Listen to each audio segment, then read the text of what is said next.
everyone. Welcome to Cloudy Party Tea Time, episode 6, I think. Yay! We're still going strong. Let's give our best today, which means today's the Disney Explosion. Dun, dun, dun! Welcome to your hell.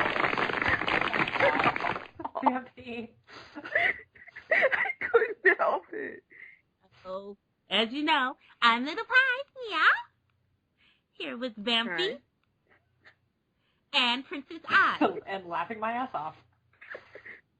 Incidentally enough, Miss Who won't be on until later. She has to eat and do dishes. And we'll hope our special guest will show up so she can join in. Tonight's topic is, well, the Disney Explosion. We advertised it for how many weeks now? We haven't done it yet? I think we're going on 3 at this point. Yeah. 3 weeks. I've been trying to be good at keeping it in, but it's not going to work. So tonight, we'll have a lot to discuss about Disney.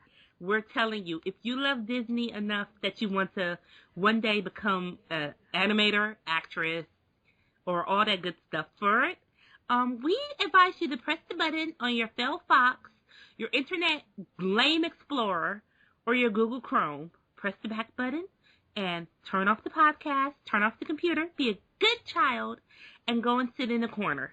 Because we're going to rock your world. A.K.A. Disney's going to get janked. Well, there's a reason that they always refer to it as the rat instead of the mouse. And why Mickey was whoring himself on the side of the highway at Disney World one night. Yeah. Poor Mickey. No one really wants him, per se. He's no Bugs Bunny. At least he got off better than Oswald the Rabbit. Yeah, poor Oswald. He's like everyone's forgotten cousin that no one really cares about, but they say they do. Yeah, they tried to bring him back in Epic Mickey. It didn't work. Well, actually, there's a lot of Oswald merchandise at Disney World right now. Oh, maybe it did work then. It's Disney. They try to cash in however they like. Yeah, that's true. So, we'll begin with the magical world of Disney. Do not let this title fool you, you guys. It's not about to be magical. So we'll go with the movies created from Fairytales, the original endings that ended up on the cutting room floor. Let's see how many fairy tales we can go with. Oh god, where to begin? Well, let's start from the Cinderella. beginning and work our way back. That seems about reasonable. Okay, so Snow White and the Seven Dwarfs. Yeah. Then Sleeping Beauty. Yeah. Cinderella. The Little Mermaid. Somewhere between there. Crap. Okay, I need to bring up the list here, because...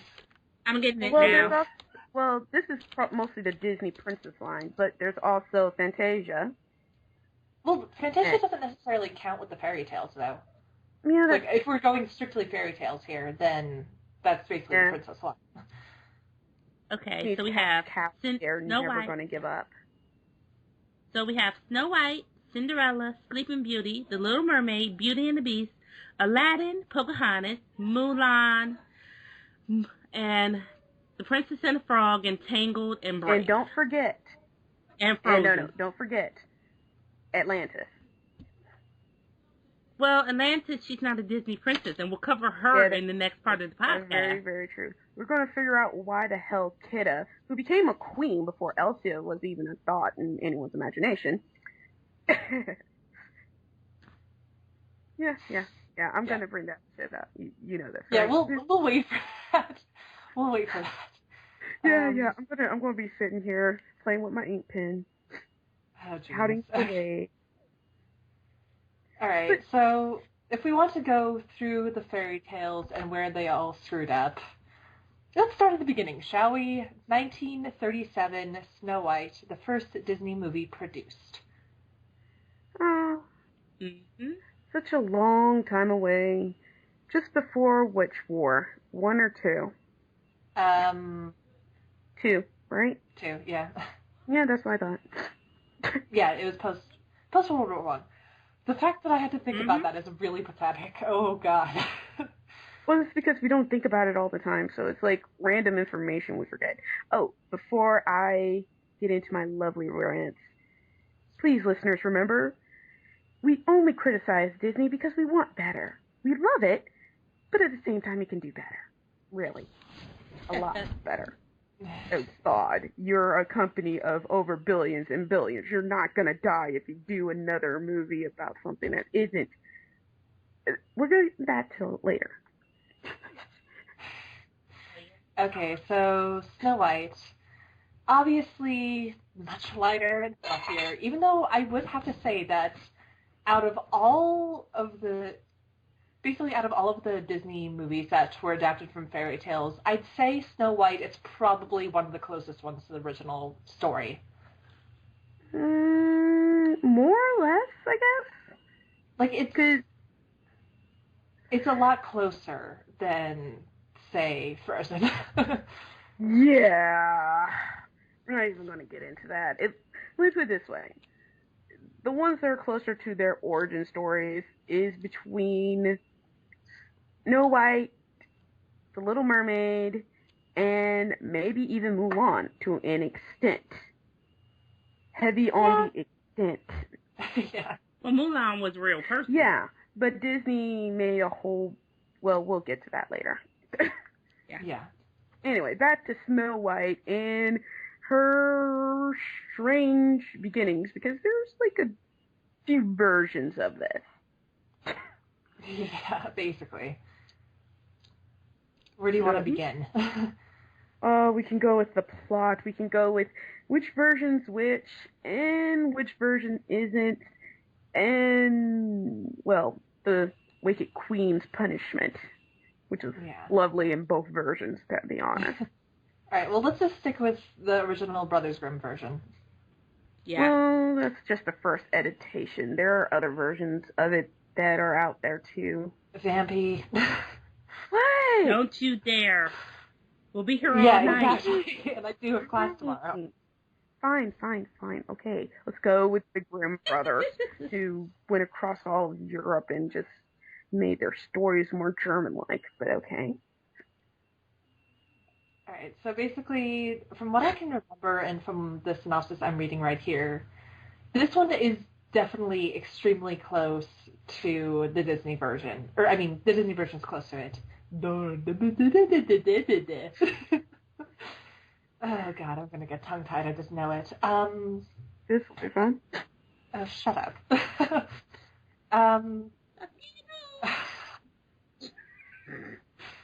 Okay, so basically here, pretty much everything is for the most part the same. You don't have the huntsman character at all, obviously, in the Disney version, and they cut it down so that the queen only gives Snow White the poisoned apple, instead of also the lace bodice that was supposed to basically suffocate her, and the comb that was poisoned. Yeah, pretty much. And another thing that the Disney version changed, which has actually become a really popular running theme of everything, it seems, is that the queen that we all think is the wicked evil queen in Disney version was actually her mom. Yeah. Mommy wasn't happy. That daughter was becoming pretty, and she was not. Basically. Yeah, but considering the fact that a lot of these stories that the Grimm brothers pick up are actually made up by the peasants, yeah, you can see what happens here. Yeah, just a bit of a trend there. But... yeah, that's going to be a running theme in nearly all the stories. Amazingly, the later Disney movies avoided this shit altogether. Surprisingly. Yeah, but there are a few adaptations about not Sleeping Beauty. Well, there was one version that called Sleeping Beauty Snow White's sister, but we're not going to get into that. Yeah, that's not. Yeah. But either way, there are a few versions of Snow White that are actually good. Unfortunately, Snow White and the Huntsman is not. Well, of course, Kristen Stewart's in it. What do you expect? And basically, it's Thor 1.5. It's just the fact that the way they wrote Snow White in there was boring as shit. The Queen was more of a hero than Snow White in my eyes. And I only watched 20 minutes of the damn thing, and that was only because of the Queen. Because she got some damn good reasons. That's true. Honestly, what do you expect? I prefer Loki and the Huntsman. Oh, God. Okay, I think that you're crazy about Loki and Thor here, but okay. But there's another version that I'm trying to remember, because it was the one with Sigourney Weaver, and I can't remember the name of it. I want to, but I cannot. But apparently there was a Snow White film before Disney, too. Was there? Looking down at the Modern Uses adaptations at the moment. Okay. So, it was like a silent film, and it was a play, so that's... Oh, okay, yeah. No, I thought you were speaking of, like, animated. I was like, wait, what? No, there's been a bunch of adaptations, obviously, before this came out. Yeah, 1916. Yeah, I know. There's, like, shitloads. I'm trying to remember what it was. It was like... Crap. Which one was it? Was it... No, it wasn't Mirror Mirror. No one gives a shit about Mirror Mirror. No. Did you actually even watch that damn thing? Nope. Oh, here it is. Snow White, A Tale of Terror. 1997 version with Sigourney Weaver as the evil queen. I love that version because that version took what we would think as the evil queen and made her human before she began that descent into madness. Like, she had some issues before she came. And then Snow White was a brat. Yeah. Complete okay. brat. At this rate, I think we're just going to have to go, like, brief synopses at this point, because there's too many Disney movies to go through. Yeah, there is. But basically, if you want, basically with Snow White, there are several versions with it, but the main difference is that, one, unlike the Disney version, the evil queen in the story is actually put in iron-heated shoes and made to walk in them. Made to dance in them. Dance in them, walk in them, either way, her feet were gone. Yeah. Okay. So, who's next? Sleeping Beauty? Yeah, we can go. Cinderella. Oh, Cinderella, night and day. Okay. Yeah, Cinderella, like, if we're going along the princess line, Cinderella would be the next one. If we're going strictly based off of fairy tales, Pinocchio would be the next one. Okay, we're going to go with Cinderella because we don't care about Pinocchio that much. Except to reference one fact that he was a jackass. Was jackass. Well, he did turn into one in Disney movie. Almost turned into one in the Disney movie. He turned into one in the book, and he turned into one in the movie. That's the thing. So yeah, we're going back to Cinderella, something we actually know. Mm-hmm. Which is actually may or may not be of French origin at first. But the Grimm's brothers. This one's not, the version they use here isn't the Brothers Grimm version. They actually did use the Charles Perrault version. Ooh. For once. Excuse me, let me be shocked for a minute. Oh my god, they actually used one that wasn't by them brothers? Yeah, they used the Charles Perrault version. Well, considering Cinderella out of all the Disney princesses out of all of the fairy tale stories, is literally the nicest one. It is kind of amazing, I'm not gonna lie. She literally is as good as she is in the movies. Yeah, basically. The only gory thing that ever happened was her stepsisters cutting their toes off trying to fit the damn shoe. That is it. Yeah, the toe and the heel. Yeah. But here's the thing that always puzzled me about Disney with this. Because in the story, depending on which version you're going with, and not the Grimm's brothers, because who cares? But in one of the stories, Cinderella is so nice and so kind-hearted that when she married the prince, she decided to hook her stepsisters up with some dukes. but this was never put in the animation. I always wondered why, because I'm like, isn't this a way to show that you should still be kind even though others treat you like shit? It's Disney. You basically have black and white villains, so... Yeah. Or black and white heroes and villains, rather.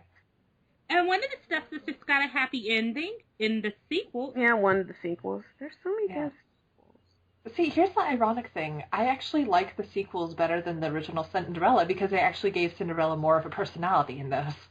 Yeah, well, Cinderella didn't have much of a personality to begin with. But then again, Neither did Prince Charming. Yeah, no one cares about Prince Charming. We don't really know about him. I don't even got a real name. No, he really doesn't. He's literally called Prince Charming. Yep.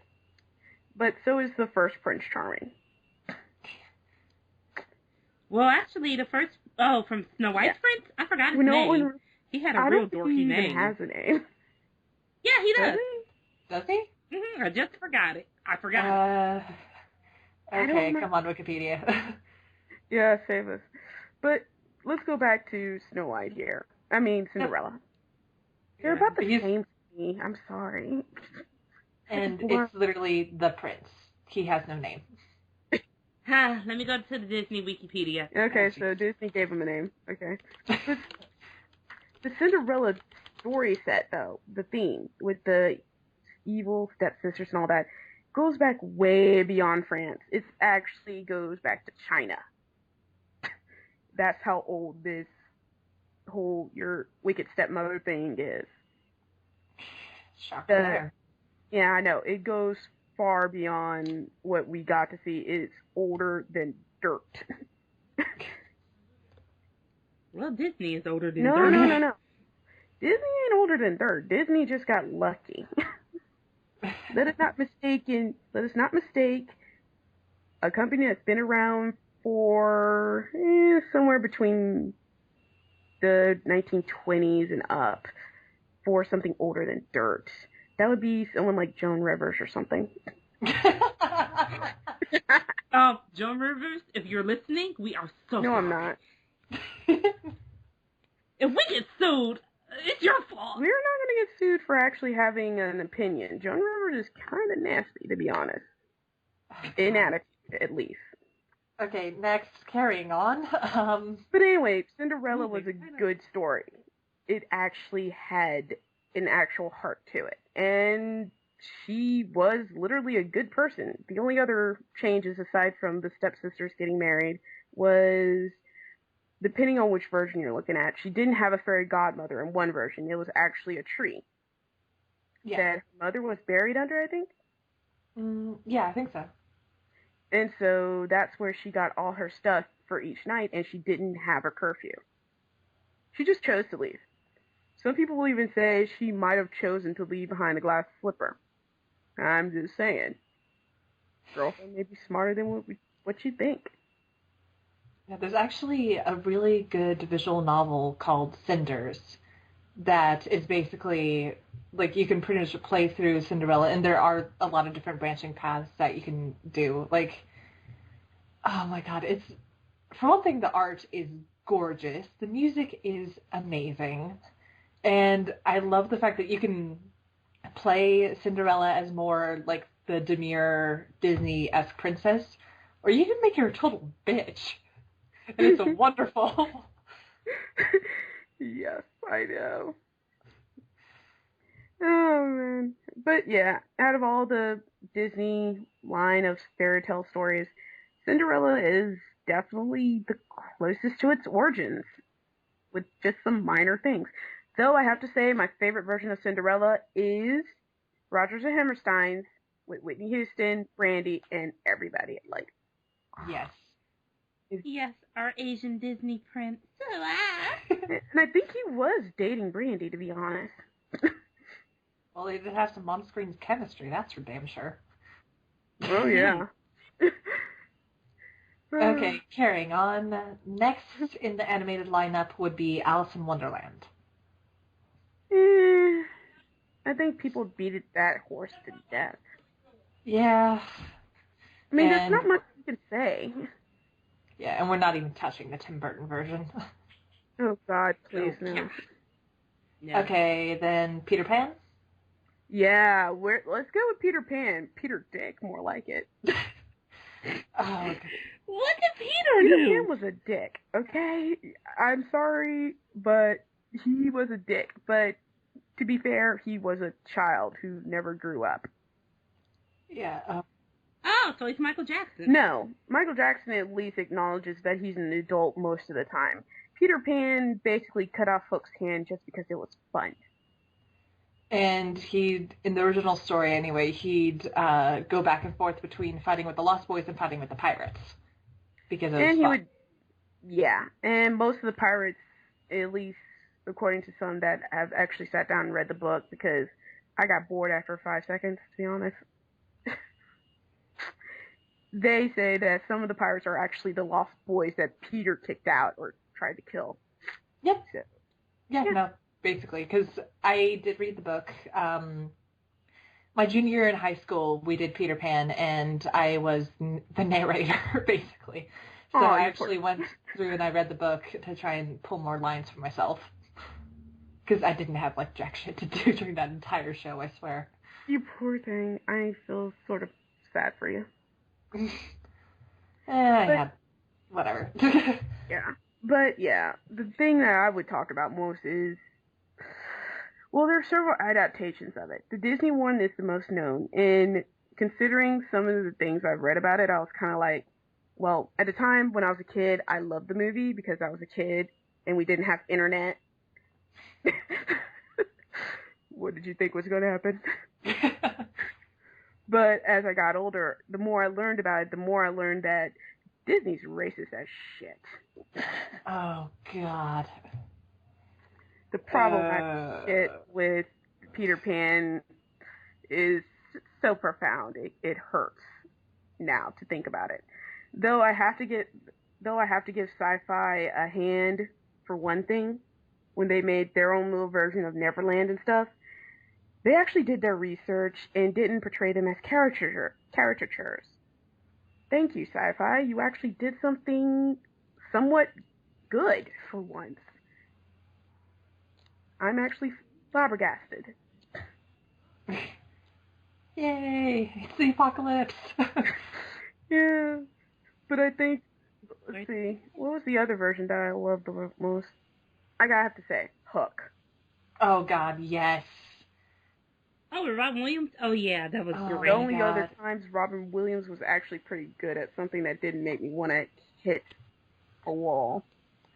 Crap, who played Hook again? I want to say it was Michael Douglas, but I don't think that's right. And played an adult, blah, blah, blah. We're not adults, damn you. But then again, it was directed by Steven Spielberg, so. Yeah, exactly. So, ergo... Oh, Dustin Hoffman, that's it. Yes, indeed. Dustin Hoffman. Yeah, and come on. You got Maggie Smith on board as Wendy. I know! Hello! I know, Maggie Smith is amazing. And I love the ending. Because it was kind of like, wow, wait a minute, you're leaving the chubby kid in charge? Oh my god, I love you. And then Lost Boy did actually die. Yeah, because he was also the voice of, guess who? Zuko! Da-da-da! Zuko. Thank you, Doctor. Zuko just can't get a break, can he? He has no honor and he just dies. Yeah. And he doesn't get Katara. That's actually episode 7's podcast. Oh, great. We're going to talk about that and the failure of the movie. That's wonderful. Yes. So, Peter Pan? Yeah, donezo. Let's keep going. I never liked that movie in the first place. Skip over Lady Tramp, I think. Okay, yeah, Sleeping Beauty. Really. Who? Sleeping Beauty. Oh, Sleeping Beauty allowed me to tell the story. Poor Aurora. Oh, Aurora, my aunt. Well, we can say poor Aurora. But. And I did find out the Snow White's princess name. Oh, she has a name? It's Florin. Florin? Yeah. I think she feels better off as Snow White. This is one time I'm going to side with Disney on that. Oh God. No, Disney gave him that Oh my name. God, his name is Swine. Yeah. This bastard. Okay. Okay. Sleeping Beauty, the movie that almost put Disney out of business. Yeah. Originally her name was Briar Rose in some adaptations, which I gotta admit is a nice name, considering. But what Disney doesn't tell you, there's another version of the story called The Sun, Moon, and Talia. Yes, it's even here. And it's not as nice. Oh dear. Yeah. It's Yeah. really, really. Oh well. Duh, because it's. It's because they pulled stuff from the story of Brunhilde in German mythology. Yeah, Like, that too. Yep, the Valkyrie who's like, hey, I love you, so I'm going to sacrifice my Valkyriehood, shield maidenhood for you. And the guy's like, okay, yeah, cool, I'll love you forever. Here, let me take your ring. And then he goes off and, yeah. Except in this version, it was written by, it's an Italian story, written by, I can't even say the name, so I'll let you guys do this. But his work is from 1634. And it was... The Seal? Yes, thank you. And it was retold later, like 30 years or so, or more later, 60 years later, by, Perot. Yes. Thank you for saying these names that I can't talk about. No worries. But no, Talia was this dude's kid, and she ended up, falling under the whole Sleeping Beauty spell, and everyone goes to sleep, blah blah blah. We know this part, but here's the thing: while Talia was asleep, the prince is not a prince. He's actually a king who's married. And he goes in, he thinks she's actually dead, and he screws her. And then he leaves. That's lovely. And then she has babies. And then one of the babies woke her up somehow or another. Don't really care. Y'all can find the story. And then from there, the queen finds out. She's all like, this motherfucker just cheated on me. Really? Really? You gonna have her here? Okay, I got some way of fixing this. So she goes and she gets the cook to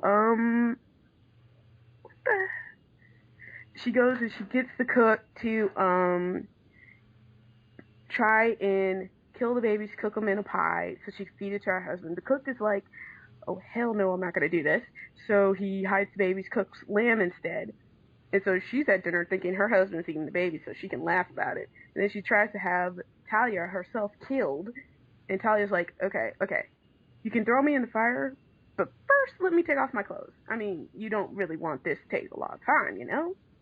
So while she's taking the clothes off, she's screaming bloody murder. This attracts the king's attention. The king ends up killing the queen and marrying Talia. Oh yeah, the Yay! So yay! Everyone wins. Kind of. If you ever wonder why Disney tells all end in mine. Oh god, I love that video. That's a great one. Yes, they lie. Oh well. Okay, and like I said, Sleeping Beauty is the film that almost put Disney into bankruptcy because of the success of Fantasia and the fact that they literally hand-painted every single panel of Fantasia. They decided to try and do that for Sleeping Beauty and make every panel, every frame look like a masterful work of art. That took a lot of money. And unfortunately, it did not make that much back. So, there you have it. Unfortunately, they were rescued. So, they kept on making movies. Yeah, poor Disney. Not Not. Screw that shit. Alright, what's next? 101 Dalmatians. Skip? Mm, Yeah. yeah, it's more of a modern story. It's not really fairy tale-ish. All it is about one lady that wants to kill a bunch of dogs who are purebreds and wear their clothes. But Cruella de Vil was an awesome villain. She was. Well, we got the villains thing. Oh, right. Okay. We can hold on to that.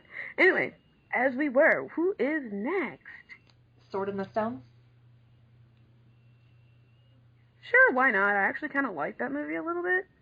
But at the same time, I'm kind of like, dude, what the hell is with all this modernism in there? I think that's when Disney started. This is totally when Disney started the whole modernism, slipping it into their movies. Yeah, I think so. Like, it was a good movie. It was fun to watch for me because I'm a little Arthurian legend nerd, basically. Sword. Merlin was just, oh God, Merlin. Merlin. Merlin was that embarrassing uncle. Yeah, basically. Music was okay. Nothing really stands out to me, which is probably a good thing. Archimedes is freaking hilarious. Very true. I think I love Mad Madam Mim. Yes. Her and Merlin going back and forth was like my favorite thing. I think I almost shipped them as a child. I think everyone shipped them as a child. It's like, why didn't you guys just, get married? Why are you guys having, like, marital issues, I guess? Yeah, I don't have anything else to say here. Kai, do you? No, not really. I mean, it didn't really make that much back, did it? I don't know. Let me check. Because I had this feeling that it didn't actually make much back as it put out, so it wasn't as successful. I beg to differ here. Oh, did it?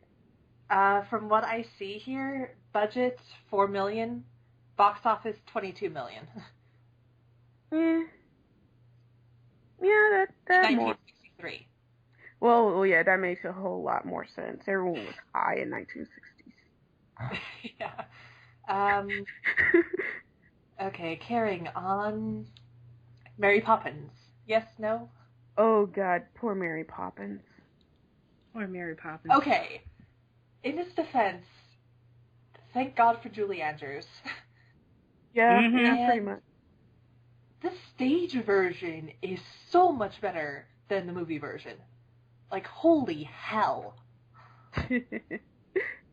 Let's not forget, Mary Poppins defeated Voldemort. Yes. Yeah, that's true. Mary Poppins.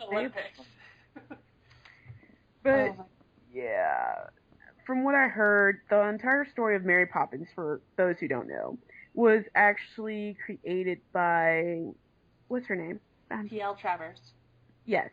And it was her desire for someone to save her family, particularly her father. Yeah. And she was not on board with this shit. I'm just gonna say this. No, she was not on board. Like, Disney recently, the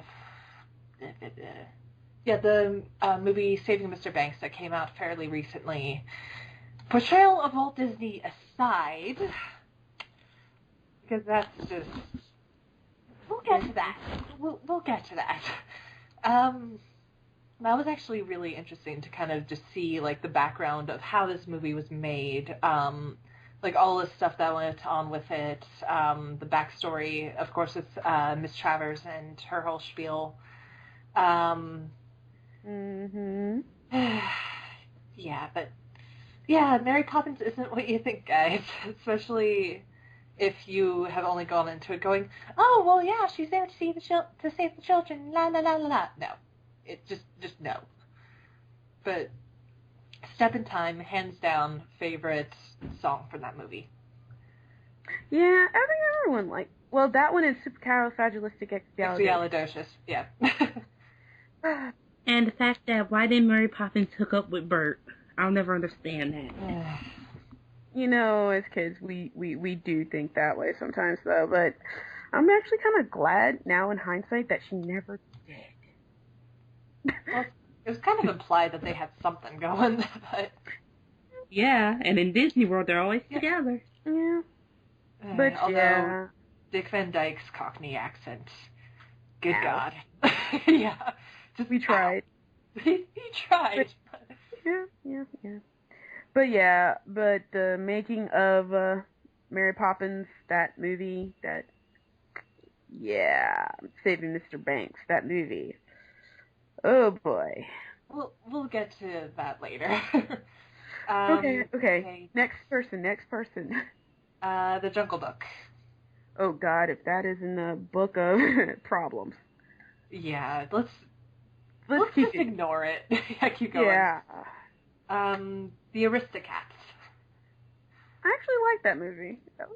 Yeah, it was a good movie. I like and I love the fact that they still had the owner of the cats when she was still alive. They still had her being all about being a princess or something like that. She's very romantic figure, which is really nice to see because she was a rich old lady, lived by herself, unmarried. That's kind of unheard of. Not unheard of, but it's kind of like, wow, you never married? Nope.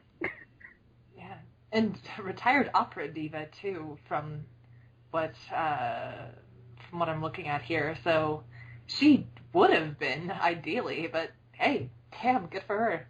Yay, Disney! Right? Disney, you did something right for once. Amazing. Yeah. Everybody wants to be a cat. Anyway. God. Robin Hood. Oh, Robin Hood. There are so many versions of you. It's hilarious. So I gotta say. Men in tights. Robin Hood, men in tights. We may look like pansies, but don't tell us that or we'll punch out your light. We're men in tights. Oh, yeah. Hands down, that has to be one of the funniest scenes in Shrek. No. No, it wasn't even in Shrek. We're talking about the actual movie. Oh, shit. I'm sorry. Yeah. Wow. Dishonor on you, dishonor on your family, and dishonor on your cow. Don't worry, you could be like Zuko and just name your child Honor. Shut up. Carrying on. Are we going to be on Zuko all night now? Well, the fact Dante Bosco came up at least once, yes. But, yeah. Okay. Winnie the Pooh. Oh, Winnie. I feel bad for the real Christopher Robin. Me too. He grew up hating that. After a while. Yeah. But Winnie the Pooh was kind of messed up if you think about it. Because remember when Pooh had that crazy dream sequence about Snuffleupagus and stuff? Oh my God, that was like Disney. We're in the Dumbo zone of crazy shit here. How high were you? Extremely. And it's kind of almost a running theme if you think about it, because Disney has a lot of scary imagery in it. But as kids, we don't think about that shit. We're like, ooh, pretty colors. This is amazing. Wow, I love this. Yeah. Well, at least I did. I don't know about everyone else. I was kind of like, this is amazing. It confused the living shit out of me as a kid, so... What about you, Pi? I love Pooh Bear. Okay.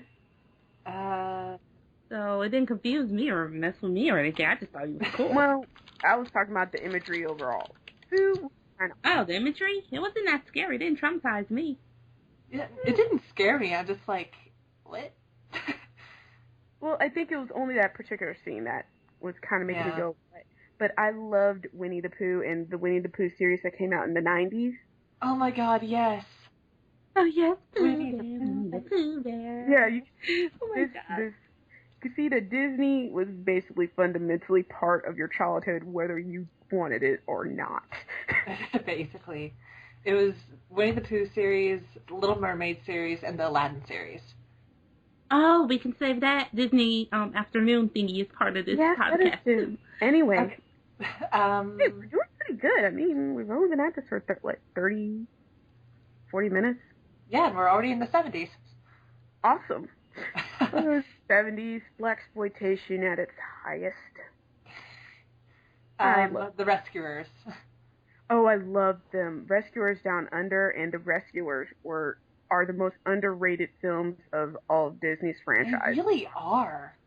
Because, especially Rescuers Down Under, I used to have the picture book when I was a kid. Me too. It's waterlogged, but it's still readable. It's there. Yeah, it's readable. And I remember loving the hell out of it because the bird, the golden eagle in The Rescuers Down Under was amazing. It was beautiful as hell.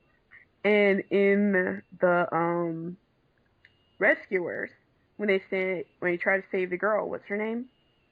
Oh shit, I don't remember. I want to say Anne-Marie, but I don't think so. I think that might also No, that's from Go to Let's Go to I Heaven. don't think that's Disney. It wasn't? No, it was Don Bluth. Yeah, Don Bluth. We gotta do something about him one day. We do. I do like some of his movies. Penny, yes. Penny. Poor Penny. I know. That poor kid. She's gonna need some therapy when she grows up. I think that's part of the whole Disney thing. Your parents are dead, or one parent is dead, so you're gonna need therapy. Yeah, basically. Like that. Yeah, it's but only you get to go on wild and crazy adventures. With talking animals. Yep. Yeah.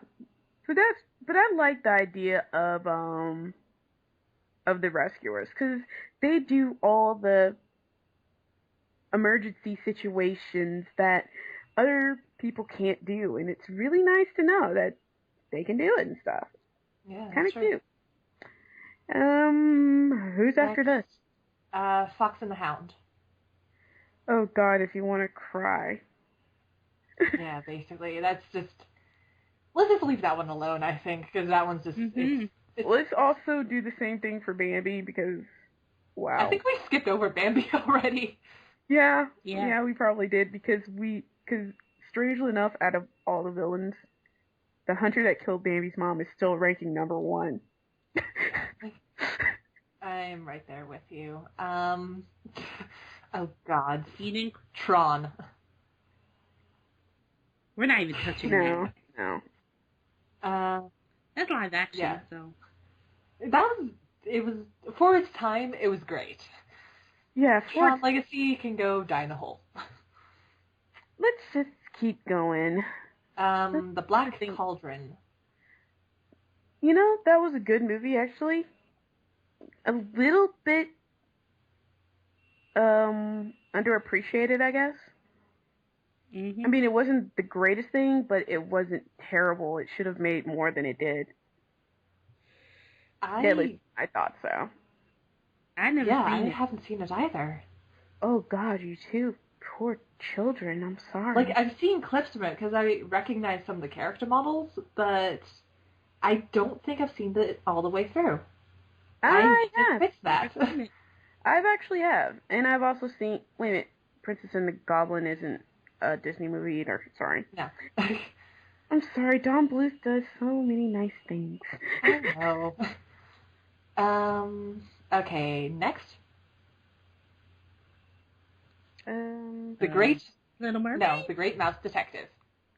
That was cute. Oh, I love that. That was a good one, because it was another take on Sherlock Holmes as a mouse. Not to mention, it was around the time talking mice were relevant. Five Goes West. Yeah, that's true. Disney was trying to compete. Unfortunately, they weren't as iconic as they thought. There's only one mouse that worked. Yeah. Oh, the world's tiniest violin. And Basil and Ratigan totally had a thing going. We all know this, okay? Yes. Huh? This is a no-brainer. Yeah. They were totally. It's okay. It's okay, Pie. You don't have to go with us on this game. Okay. Lick a tongue. Yeah. Well, Like a taunt right there. Basically. Oh, God. Who's next? Who's next on our crazy stuff? Oliver and Company. Oh my gosh, that movie is It amazing. was cute. It was cute for what it was. Yeah, I loved it, okay? Like, I absolutely adored that movie. And I think, I want to say it was the first time where we saw basically this animation style, instead of, like, your traditional hand-drawn. This is when you start getting more, like, oh God, what's the name for this? Like, the style you see throughout the Disney Renaissance. The cell animation? Yes, thank you. Like, I don't know if it's completely cell animated or what, but it's when you start to see that style. Yeah. But then again, Oliver and Company has about the same feel as 101 Dalmatians, too. But you had Billy Joel. Indeed. That is true. I cannot argue with this. Anyway, The Little Mermaid at some point, because... Yes, that's next. Finally, we're Yes. there. Disney Renaissance, people! Yay! Oh my God, The Little Mermaid. Oh, this poor... Because everyone should at this point know the original story was she doesn't get the prince. She ends up dying. And depending on which version you go with, she ends up becoming Sister of the Air, which is some weird Christian thing we got going on there. Because that's the way she can earn her soul, quote unquote. Yeah. Mm-hmm. And in other versions, she actually gets permission to go to the surface because it's her birthday. She's allowed to do it. This is a rite of passage of some sort. So, sorry, Disney. Yep. Okay, next. Wait a minute. I still got one more thing about Ariel. Okay, fine. Okay, one last thing. Aside from I'm not crazy about the sequels and the prequel of it because it's kind of like, why? I didn't really want to know. But the story with Ariel in the Disney version, I can give a few credits for. One, Ursula is amazing. I'm done. Ursula's beautiful, amazing. I loved her. And two, the story was just as much as Ariel's as it was King Triton's. Yeah, and it's wonderful. I know. It's like, Disney, you can do good stories. Oh yeah, wait a minute, this is Disney's Renaissance where they actually know good storytelling. Okay. And come on, you guys all know that the second Ursula got on screen, you started singing, "You poor unfortunate soul." Yes. Oh my God. And the fact that she was like, and don't forget the importance of The body language. language. Oh my God. Here's the thing about The Little Mermaid that you guys know, but our listeners don't. I love that movie so damn much that my grandmother bought me the original VHS with the original cover to it, the one before they recalled it because some soccer mom was like, oh my God, what are the coral towers? Looks like a penis. Pick up the children. Oh my God. And there's the Valley Girl voice. And I wore that tape out so much as a child. It was ridiculous that my mother hid that VHS and I didn't find it until I was in my teens to 20s. Well, I had the beta version, Betamax. Let me see which version I have, actually. I don't remember. Hang on just a second. Sure. But yeah, I love The Little Mermaid. She was my go-to princess as a child because I love water and swimming and shit. And yet you don't like Olaf. Olaf, I will eat him with flavoring. Literally. Better not let I hear you say that. Yeah, she knows. You're gonna eat Olaf? That's horrible. Why not? He's made of snow. He's basically a giant snow cone. But he's alive. What constitutes as alive? I'm sorry. If they can walk, talk, and blink and feel, This is technically walk. yeah. He kind of just slides around. But you can't eat him. He's alive. Of course I could. The horse tried to eat his nose. Wait, what? That was a carrot. We're talking about Olaf again. Yeah. God. She wants to eat him. Oh, jeez.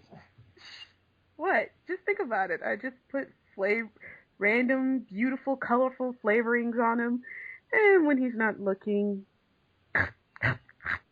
So scream. Okay, we're getting to Olaf later. Save it for then, Bambi. Okay. Alright, and just kidding, apparently I don't own The Little Mermaid, which is shocking. I do own Alice in Wonderland, though, which is even more confusing.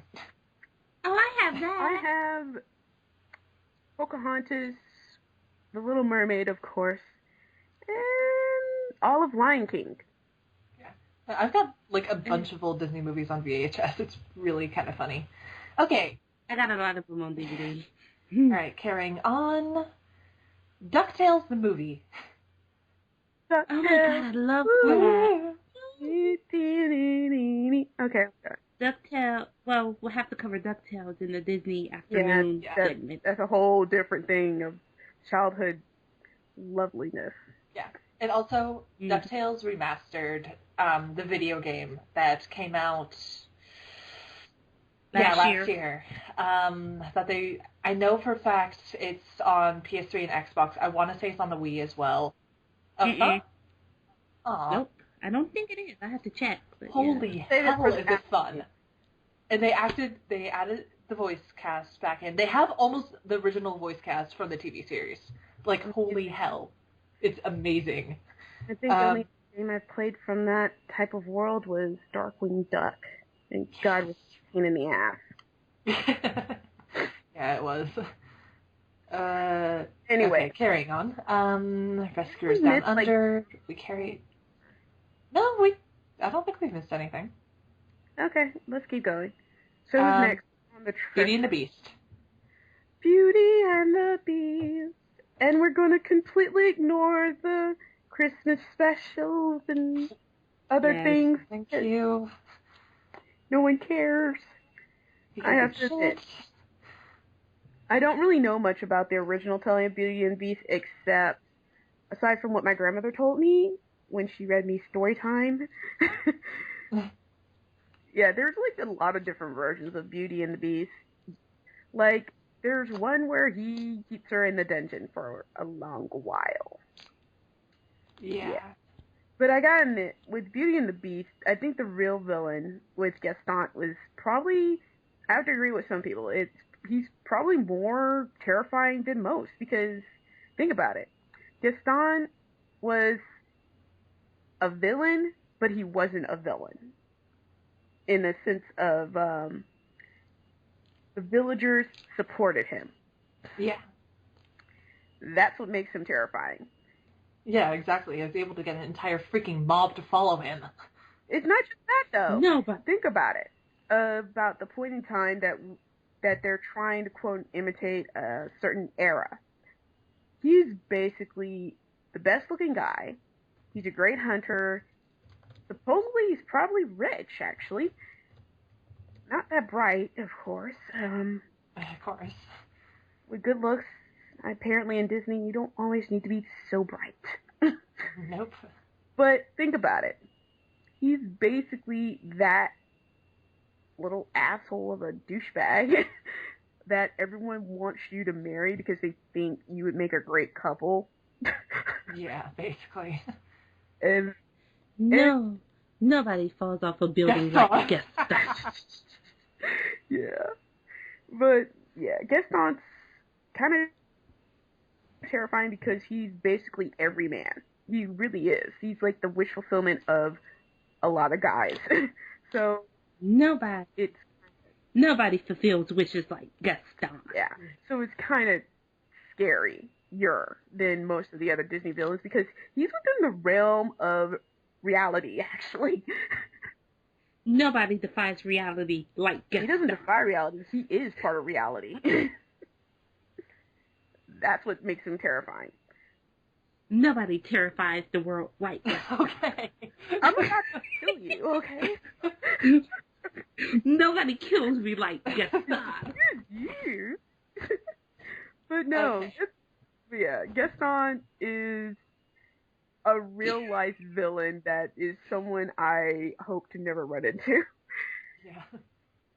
Nobody terrifies Vampy like Gaston. So, who knows the prince's name in this one? Because no one actually calls him. Adam. No one actually calls him Adam. Everyone calls him the Beast. Yeah. Nobody has a name like Gaston. Okay, let's move on before she goes crazy. All right, you guys ready for this? No, I Okay. Yeah. Open the gates and seize the day. Don't be afraid and don't delay. Nothing can break us. No one can make us give our rights away. Newsies, bitches. Oh my god, I haven't actually watched that. However, the only thing I've heard about it is Christian Bale and the fact that it makes you kind of uncomfortable because they're supposed to be playing underage boys and Yes. Yes. Okay, I'll admit, this movie is shit. Like, it's extremely amusing to watch, but Christian Bale cannot sing or dance. And it is extremely uncomfortable because, again, supposedly underage boys doing some very questionable things. Nobody does Oh my questionable God, things Ty. like Gaston. I swear to God, Ty, I will find you and destroy you. I will take a silver crystal to you and seal you away in the Arctic. Once again, the stage musical for Newsies is much better than the movie. Definitely, if any of our listeners end up in New York anytime soon, definitely check it out. It's fun. I haven't actually seen it myself. I've just seen clips from YouTube, but it's entertaining to say the least, and the dancing's really good. And the uncomfortableness you get when you were just like, these guys are supposed to be kids. Yeah. Yeah. Yeah, okay. Moving on. Moving on from uncomfortable of Yeah. Aladdin. Oh, Aladdin from Arabian Nights and everything. Aladdin is an amazing story. I will admit that. But Aladdin in Disney is kind of like, can you be more problematic? Yeah. Because it's like a vague mix of what they think either the Middle East or other parts of the East look like in India. Because they basically squashed it all together and thought, hey, this is totally what it looks like, guys. She's going to represent everybody in Disney line. Hey. Arabia doesn't look like that, guys. Or it didn't, rather.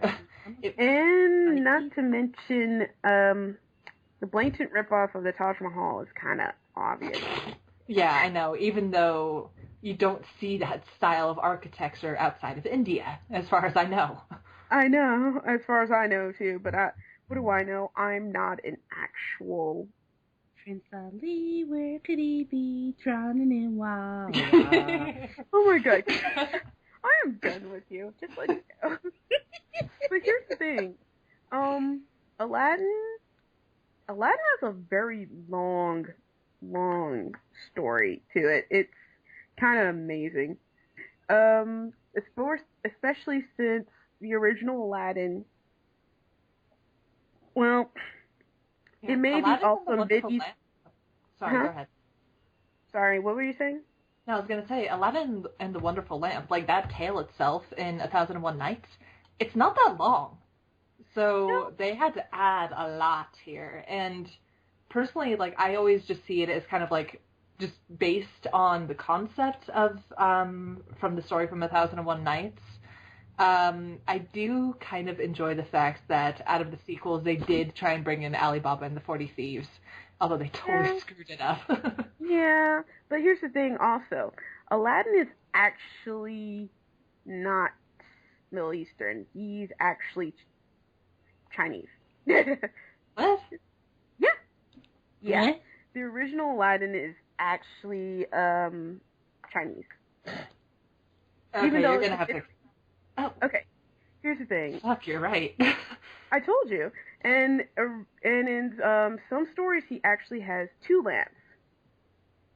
So Crazy bastard. no, because one lamp is more or less kind of like, I'm trying to figure out how the best to say it, because I don't want to do a black and white thing where he's evil, but there's one that's more or less not a good one to use, and then there's one that is the genie. Now, I'm being actually, what am I saying? I'm being kind of general about this because I haven't read it too much. However, they're each in different containers. Like, there's one that's in a ring. I think, is it in a ring? Yeah, there's one in a lamp. I think. I'm not completely 100% sure, but as we go with this, Aladdin's story is completely different from what we see because he has a family. His mother's alive, and Aww. I think. Let me see for a second because this is going to take me a minute. Yeah, I'm gonna take your word for it because I don't recall that at all. What? So yeah. Well, it's because when I kind of been around longer and I've questioned things in life. But Gee, thanks. I'm not gonna lie. But no, that has absolutely nothing to do with it. It has more to do with me looking up fairy tales because I had a class. Gotcha. And even before that, my first exposure to Aladdin, aside from Disney, was the series Happily Ever After, a Fairy Tale for Every Child, and it was done in a Chinese setting. Oh, interesting. Yeah, so it made sense actually, but I always had the feeling that, considering the story and considering he lived in a Chinese town, and it is a Middle Eastern story, I always thought that Aladdin was actually mixed. Yeah. At least it made sense to me at the time. Yeah. We're not trained at all. But yeah, aside from that, it gets crazy. That's funny, mildly. And I gotta admit, Aladdin, the movie, Genie, Robin Williams, oh god. Okay, I had a love affair with Robin Williams when I was a kid because we used to just watch all of his movies, like Genie and Aladdin, Flubber, Mrs. Doubtfire, The Birdcage. We've all seen them, sweetie. So, no, like, that was what I grew up with. So, yeah. Every time he appeared in a movie, my little childhood self would be bouncing around on the couch. Yeah. But as I got older, I was kind of like, Robin Williams, please stop. You're actually becoming a little awkward. But I didn't really care much for Aladdin's, let me put it this way. I didn't care much for Genie's stuff. Yeah. He kept putting so many References. Yes. Yeah, no, I'm there with you. Like, once I got older, and I'm like, oh, this isn't funny anymore. It's no longer funny because no one knows what the fuck you're talking about anymore. Just letting you know. So you dated yourself, Disney. It's kind of like, again, Sword in the Stone. Yeah. Disney, stop. Please, for the love of God, stop. Bush was crazy, Obama's lazy, and What are you doing? she set free. But I got my prince, Ali. for Aladdin is amazing. I'm not gonna lie, I used to love playing the hell out of it. Yeah, that was a lot of fun. And I also cheated like hell too. Of course. Cheater. You know you're gonna do in that code if you think the damn thing is so hard. It's like, fuck this shit. Yeah, I know, right? A B B B C A B C. Yeah. Okay, next. Ooh. Death. Hocus Pocus. Oh my god, that movie was great. That's part of the live action segment. Yeah. Oh, God damn it, I keep skipping ahead. I'm sorry. Yeah, you do. Wow, this picture. What? Nothing. I was looking up Aladdin's story, and there's this really interesting picture of the genie in Aladdin, and they kind of look a little more beyond friends. Oh, God. Let's just keep going. Free my Prince Ali, a whore, a whore, a whore, a whore, a whore. The town's go crazy since I married. Okay. Anyway, or pie becomes, well, pie. Yes. Okay, next, strictly going animated. I'm sorry, I keep skipping ahead to the live action ones. Lion King. Oh my God. Yay. Here we go. Here we go. Okay. No one cheats the circle of life like Gus. Oh my God. I swear to God, if you try to make this a thing, I will kill you. I will fetch. Stop trying to make it happen. I know. It's like, stop, dude. It's not funny anymore. No longer. Aww, you poor It was only funny the first 5-6 times. It's like making jokes about Mamoru's outfit. It's been 20 fucking years, people. Get over it. Okay, The Lion King, obviously adapted from Hamlet. Yeah, but it was gorgeous. Oh it my was God. The best thing I have ever... I have all the Lion King movies, and I have to admit, I read every single one of them. Because I fucking love... Well, I watch it. It actually has a book series, just to let you know. I know. So, apparently, according... let's face it here. Not only is it visually gorgeous, the music is amazing, because, of course, the main songs done by Elton John, lyrics by Tim Rice, and the score is done by Hans Zimmer. Hello. How much better can you get? Yeah, but here's the thing that most people don't know, and I found an article about it somewhere. I will link you guys later. But, okay. Someone actually explained to me about the opening theme, which is the Circle of Life, right? And you have that long chant. Apparently, according to them, it's loosely translated from Zulu, and what they're actually saying is, "There comes a lion," and oh yes, it is a lion. Now, for us who are A, not African, B, not Zulu, C, not Maasai, and D, American. Yeah, this is all our strikes against us, just let you know. For us, we interpret the entire thing as being redundant because we don't get it. However, there's actually a cultural meaning behind this shit. It's kind of deep in a way, but as far as this article says, is that it's done in a traditional, how can I say this? Crap, I'm thinking about how to say this. Let's see. It's done in, how can I say this? It's like a call and it's like a response and call type deal. If you know what I mean, singing wise. Yep. Thank you.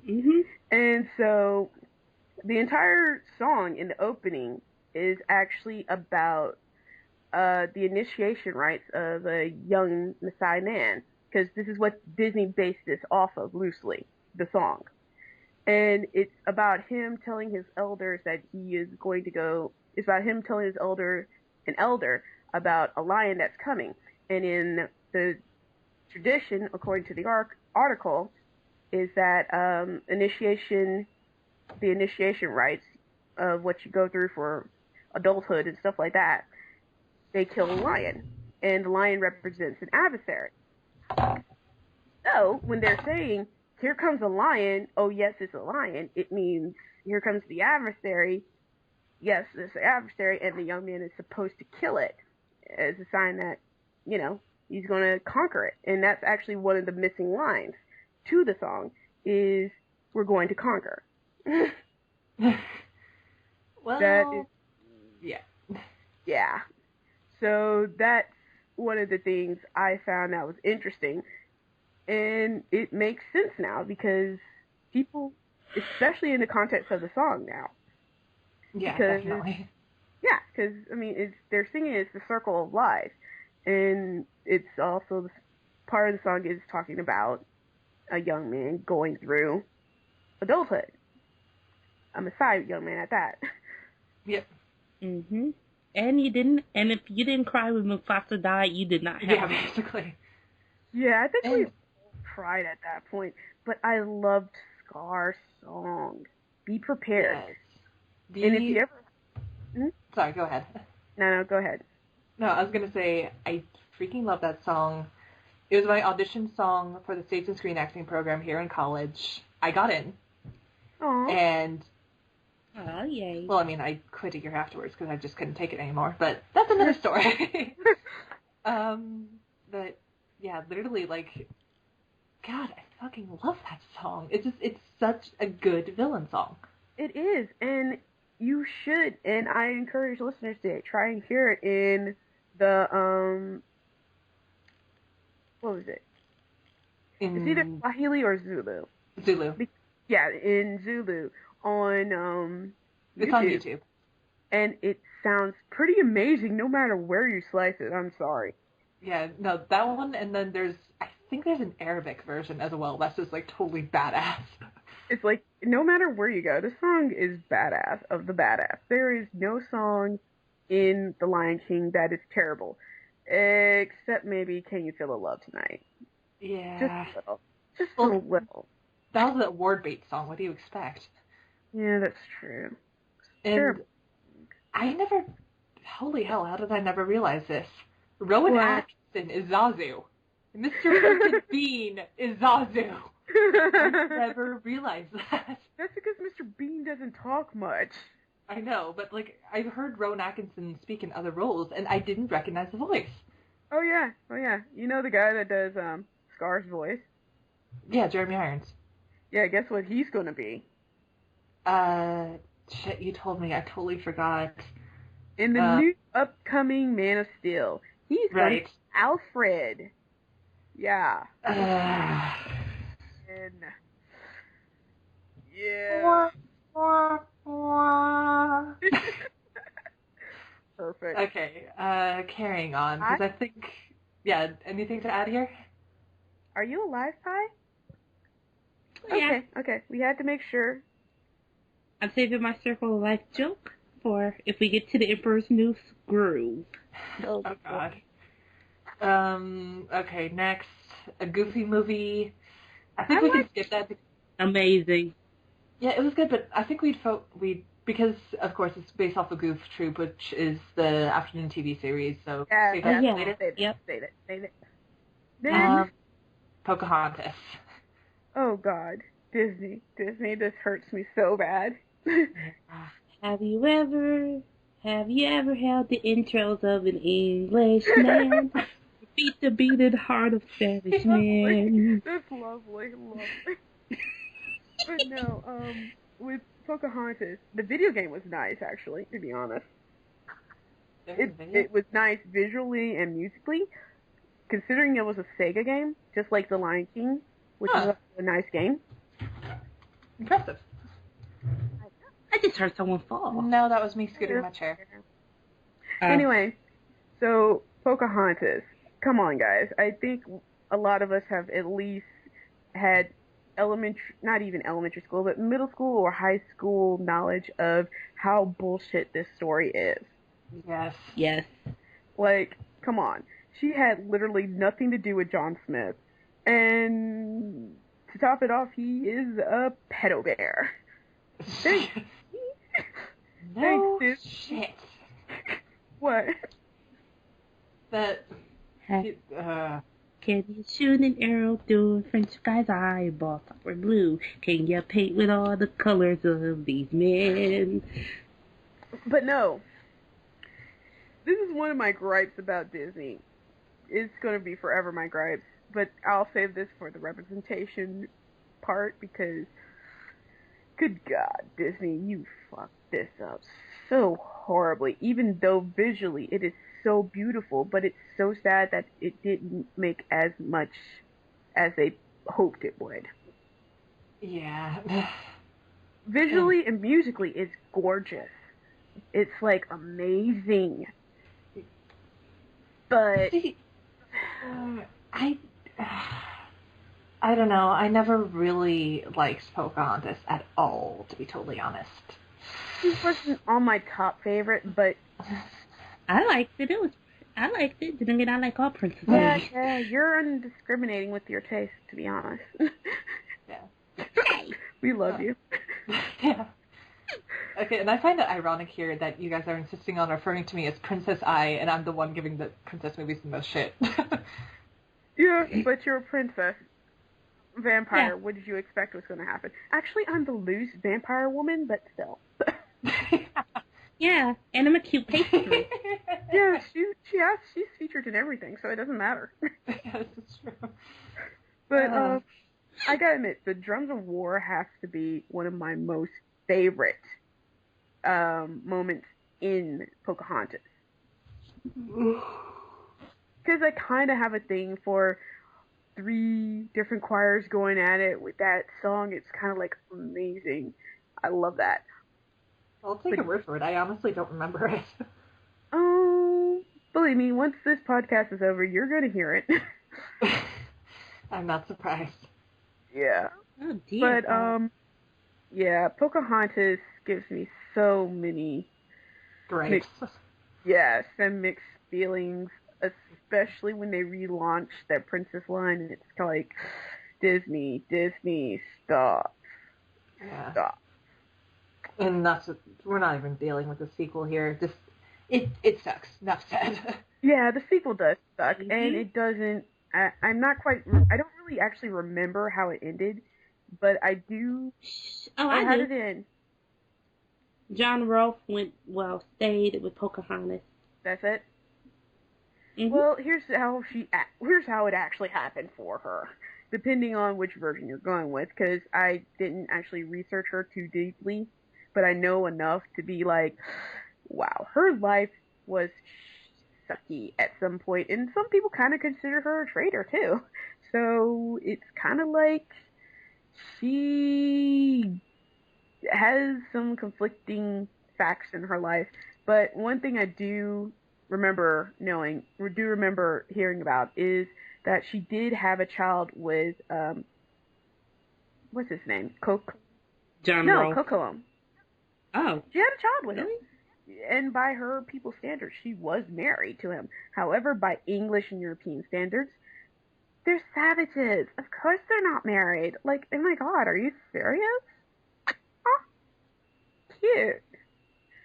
And so he was considered a bastard. So, but her family with John Rowe was considered, and she died of illnesses contracted by being around English people. Yep, literally. I can kill if I please, 'cause I'm dying of disease. Pie. Oh, pie. Anyway. Disney. Alright, carrying on. Carry on. Oh god, we're still in the mid-90s, you guys. We still have another 2 decades to get through. Yeah, but we did very well. I mean, it's only been an hour. 1 hour, 32 minutes, and 10 See, seconds. we're doing good. Usually we would be at the 3-hour mark at this point now. Fair enough. Okay, next. Toy Story.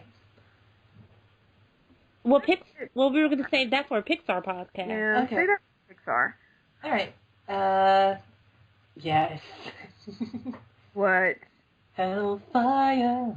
Oh god, Fire. yes. Another... Hunchback of Notre Dame.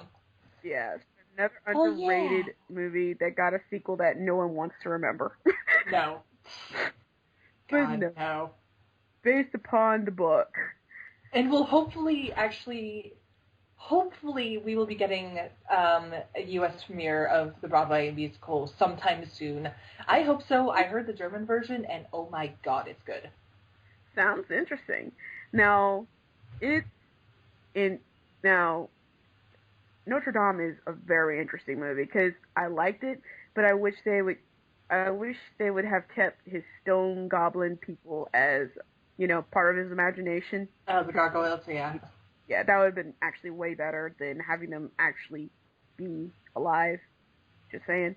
But yeah, I think the things that made the movie, aside from Quasimodo, is the stark difference between the three men and then Esmeralda. Yes. Esmeralda's a really interesting, really amazing kind of woman, to be honest. I love her. To be honest, it's nice. Mostly because, how can I put this? As problematic and as so many issues Disney's Notre Dame had, it's beautiful as hell. When Disney wants to do a movie that they think needs to be a work of art, they will freaking do it. And this is exemplified in The Hunchback of Notre Dame, the first one. The second one had lost its quality and anything. We're not going to discuss the sequel. Yeah, the sequel does not exist. Remember the sequel. There is no sequel. There is no sequel. But it's a good movie. I will do this because everyone's musical piece was amazing, from the leader of the band to Frollo was amazing. I'm sorry, but his thing was Hellfire, and God Save the Poor and stuff, and God Help the Outcasts. Yes, these numbers are spectacular. Well, it probably helps the fact that the music was composed by Alan Menken, and and the actual lyrics and stuff were written by Stephen Schwartz. So, yay Broadway. Yeah, that would help. That helps. And if you think about it, at this point in time, some of Disney's stuff is actually more, how can I put this, adult. Oh, yeah.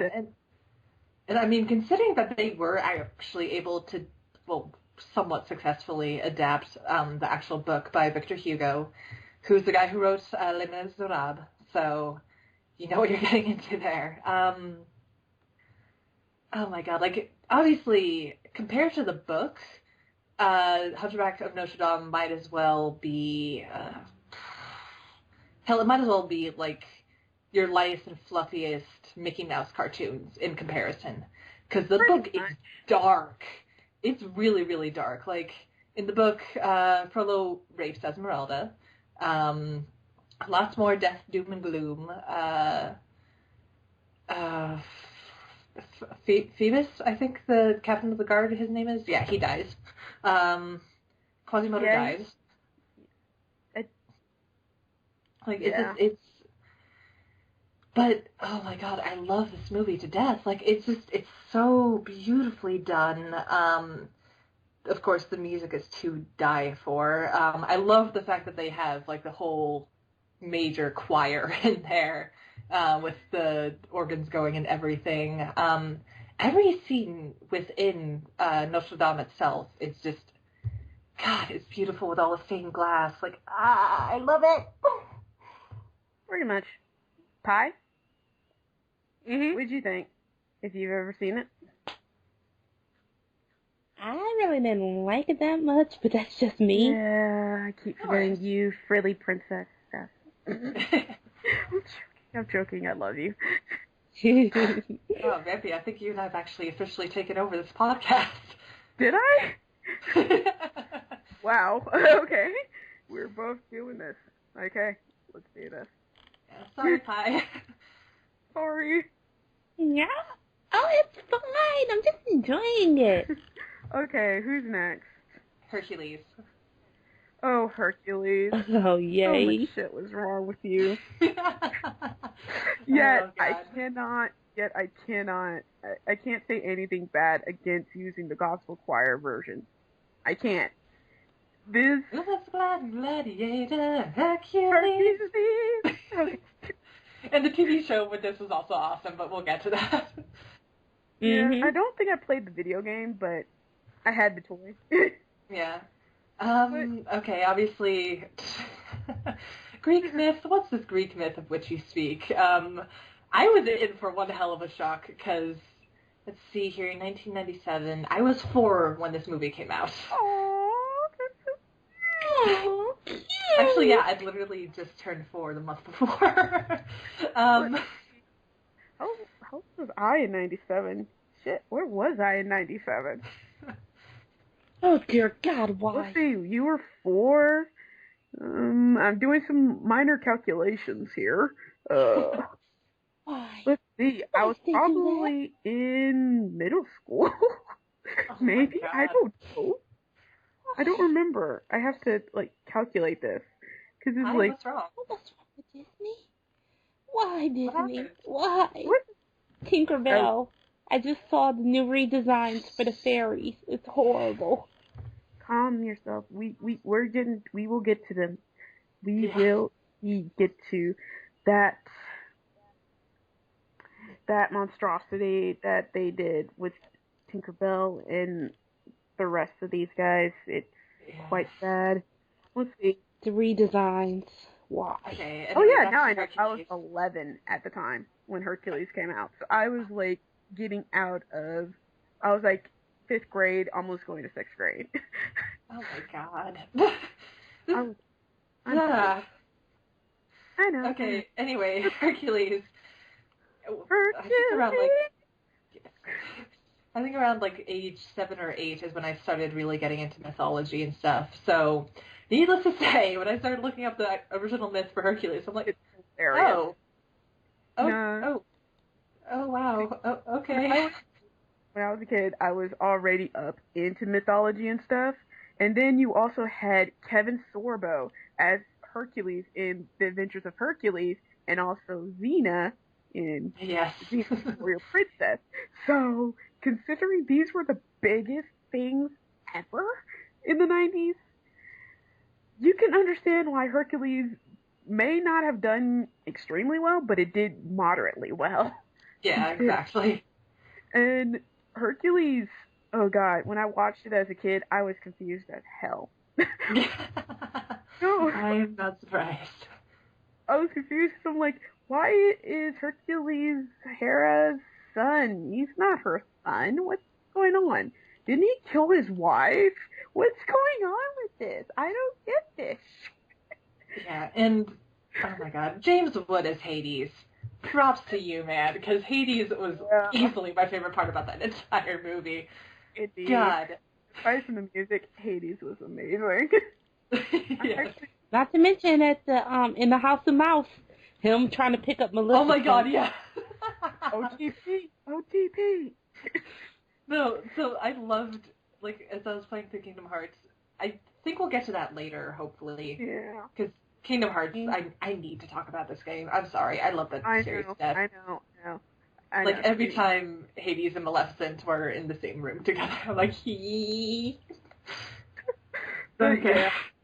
But with Hercules, aside from the headache that was the butchering of mythology and the whole fact that Hercules probably fucked a dude. Yeah. It happens a lot in Greek mythology. They're all It really does. It was a rite of passage. Might as well be, yes. No, it actually was. Oops. Oops, guys. Anyway, carrying on. Yeah, sorry. I did love Hercules, but again, Disney. Oh my God, you're referencing to modern things. Stop. Forever. Please. Yeah. Ever. That's sadly not going to happen. happen? But Megara Right. was amazing, though. Oh yeah, Megara. Yeah. Megara. She was amazing because I loved her when she first appeared. She was like, I may be a damsel and I may be in distress, but I don't need you. Yeah, I know. Oh God, who did her voice? Susan Egan. Why does that name sound familiar? You may have heard her in other things. Yeah, that voice sounds. Oh, right. She was Lynn in Spirited Away. Yeah. And also, she was the original Belle in Beauty and the Beast on Broadway. Ooh, nice. Mm-hmm. What's credentials, lady? Yeah, I know, right? So, yeah. Thankfully, Hercules never got Hercules 2. Whew. Thank God. Let's not jinx ourselves. But, who's next? Mulan. Oh, Mulan. Let's get down to business to review this film. Yay! Okay, I have to admit, Eddie Murphy was pretty good. Yes. I did like his role, and I did like the story. It was actually somewhat decent retelling of an actual historic event. I know, and it's wonderful. I know, it's like Disney, you can do this shit. You just don't want to. But here's the thing, in Mulan's actual history, they didn't give a shit that she was a woman. Yeah. They literally really did not. So a lot of people said on YouTube that if Shang would have looked down, the movie would have been real short. Yeah, but we love the gay mechanic he has. We like really do. Yeah, because it's kind of like, dude, you are considering. But considering that before Christianity decided to spread itself over there, it wasn't really seen as a terrible, terrible thing, really. It was like, so we don't really give 5 shits. As long as you reproduce an heir, we don't give any shit. Yeah. Literally. Fuck whoever. Yeah. You're royal. And that George Takei has a cameo in there. Yeah. George Takei. And hello. I'm trying to remember something about the movie Mulan that was actually kind of land breaking I never saw Mulan, the second movie, unfortunately. You're not missing out. I didn't think so. How bad was it?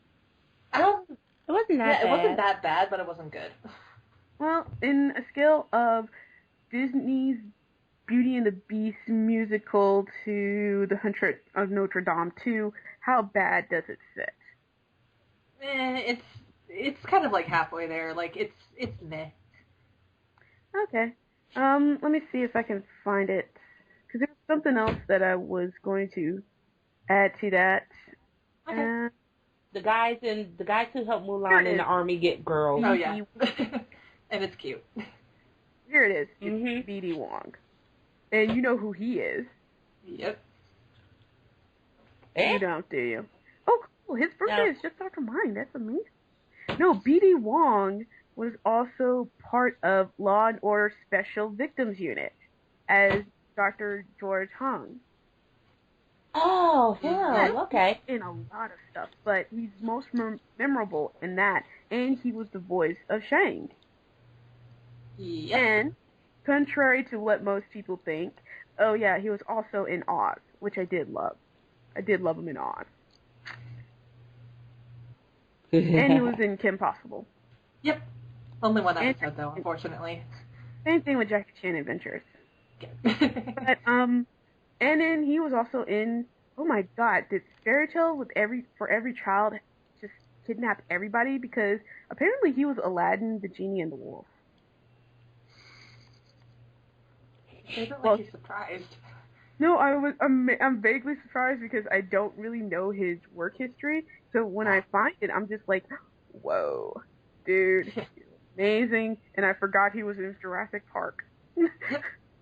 Yeah, and I love the fact that he will constantly come back to play Shang, like he did in Kingdom Hearts. Yeah, he did. It's right there in there too. And the thing about him too. Wait a minute, he was in Karate Kid. Okay. I am done with life. But here's the thing, most people don't... But here's another thing, is that he's also the first gay voice actor I knew of at that point in time to voice a Disney character. Most people forget this part while they glorify whoever else, I guess. I can't remember who. I don't really care. You're not B.D. Wong, because he's amazing. But no, aside from that, his work and his stuff is amazing, and he was in Broadway. Okay. Yep. This man's amazing. It's official. Where is his fucking award?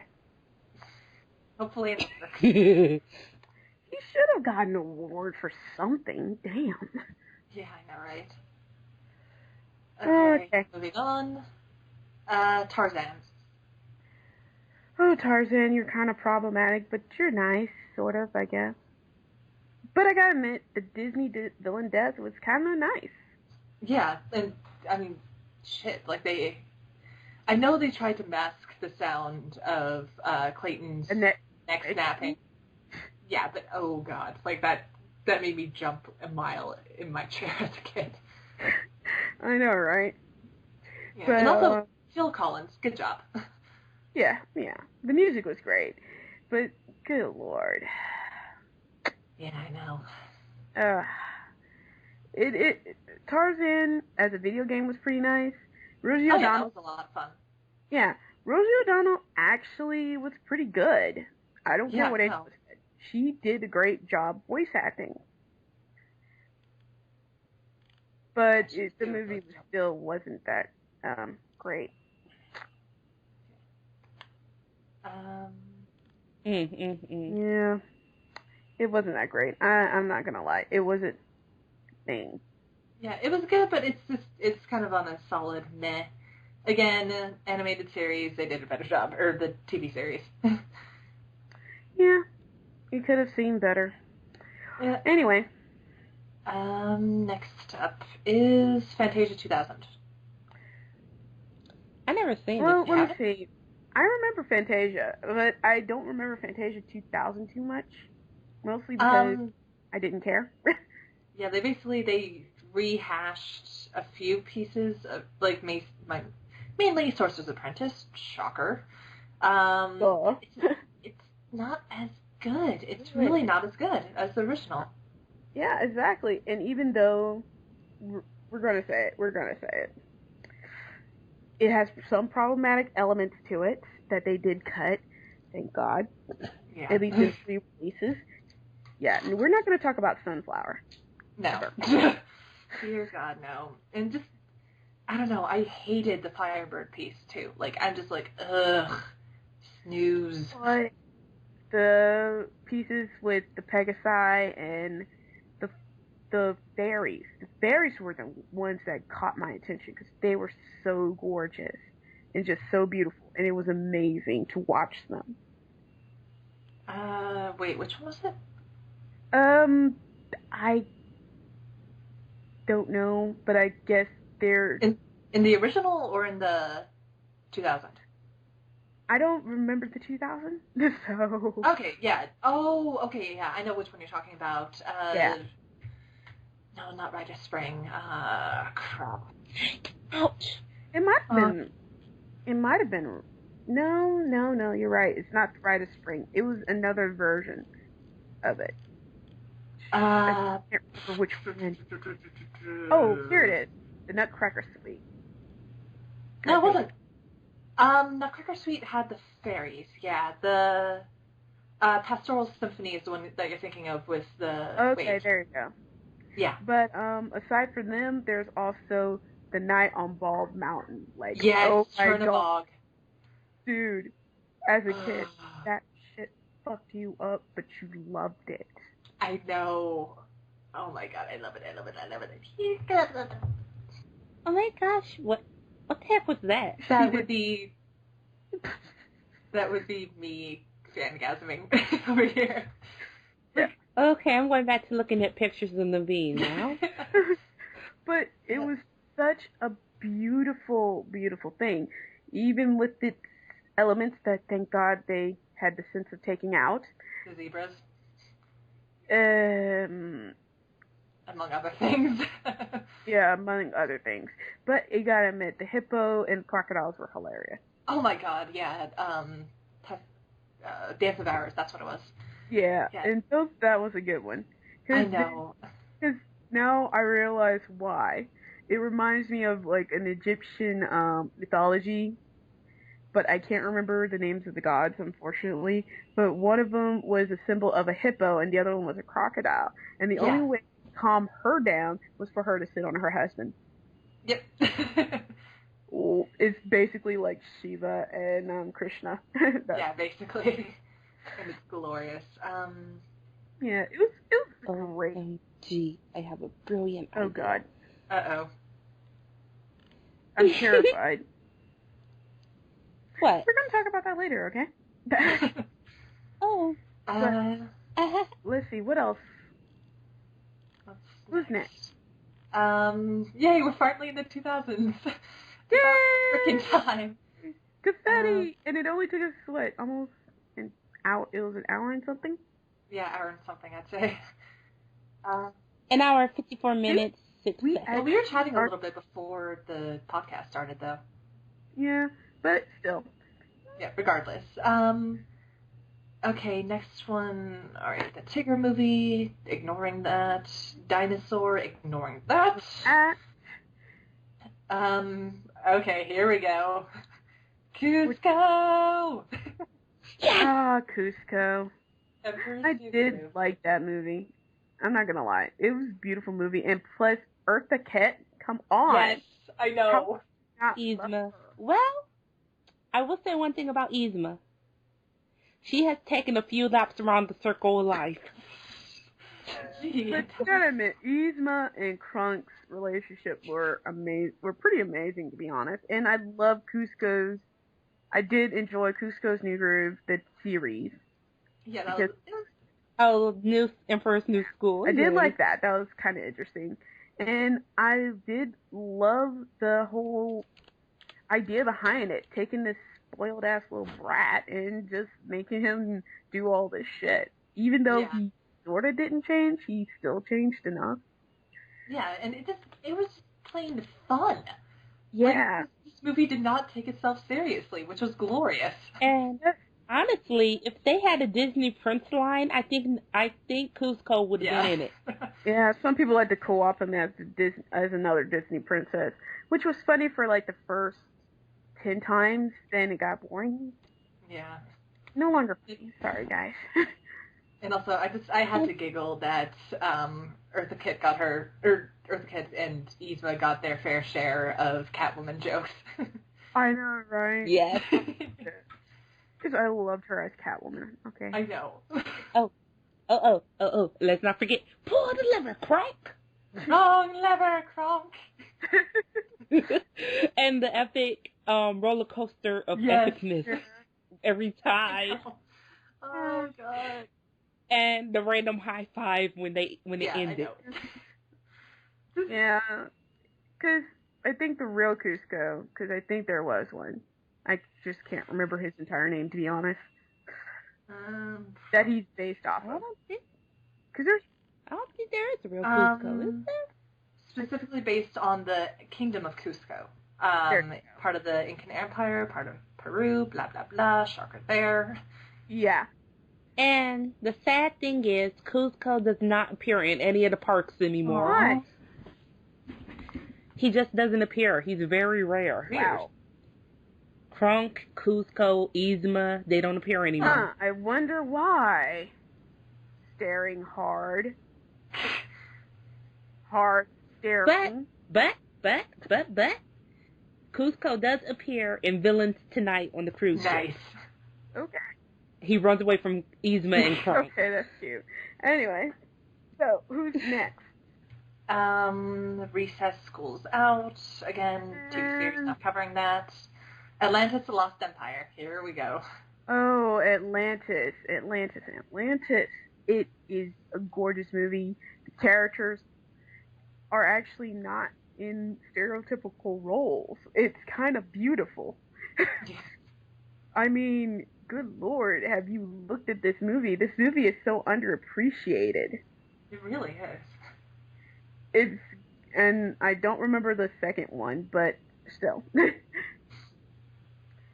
Anyone remember the second ones of movies? Then again, I didn't like Atlantis. I wonder I vaguely remember it. Well, hear me out now. The only reason I didn't like it is I saw the anime series Nadia, The Secret of Blue Water. Oh, okay. Yeah. Oh. Well. Okay. Yeah. But I saw Atlantis when I was a lot younger, before I was totally into anime and shit, so Yeah. I pretty much had this lovely notion of what Atlantis was in this, because of this movie. And I love the fact that Kida is, of course, way older than Milo. And that Milo's this little nerdy motherfucker that doesn't do much except use his brain, which does help. Yeah. And of course, Kida was voiced by Cree Summer, so she's automatically awesome. I know, Cree Summer. And then also you had Leonard Nimoy as her dad. Yeah. And who's the mechanic again? Corey Burton. Yes. But what was the character's name? Mole. Oh, wait. Oh, you mean the girl? Yeah. The mechanic. Oh, sorry, I got the two of them confused. Wow. Fail. Yeah, excuse me. fail. Audrey. Yes, Audrey, the most underappreciated character ever, because think about the time period they're in. Yeah. Edwardian times, she's a mechanic, she's a Latina mechanic, and her sister does boxing. Dude! Yeah, and she's a teenager, too. Exactly! And it's like, whoa! Yeah, it's glorious. Fuck your soul convention. Oh, wow. So that's why she's not a princess. But, Kida, that's why she's not a princess. Right. We'll save that for the next oh, part. God. Okay. Even though we're talking about the movie. Yes, we'll save it for the next part. Okay, let's keep going. You can go on your Oh, rant. God. Okay, I smack you. Hey, at least it wasn't me this time. Okay, but yeah, Atlantis, great movie, very well made, really great character designs, like, holy crap. And also, they did a great job when making the culture seem completely different from anything else. Yeah, and it felt unique, and it felt like a lived-in culture. Exactly. There's so many movies out where, like, you have other civilizations and stuff, and it feels like they just made it up on the spot. Like, it doesn't feel it's been existing for generations. This one, for Atlantis, they did a good job with it. Avatar, sorry. Did I say something? We'll get to that. Man, Peter Pan was hot in the Disney Heroes line. Let's keep going while you try to drool over a prepubescent boy. Return to Neverland, not touching that with a 10-foot pole. No, it is. That was stupid. Well, Lilo and Stitch. But with Return to Neverland, though, you do realize they did take part of Wendy's characterization and put it in her daughter. Yeah, no, completely. Like, you could but let Wendy be the adventurous, I want to be a pirate one. No. Yeah, God help you. Anyway, Lilo and Stitch is hands down among the top, 3 movies that you should see in your lifetime.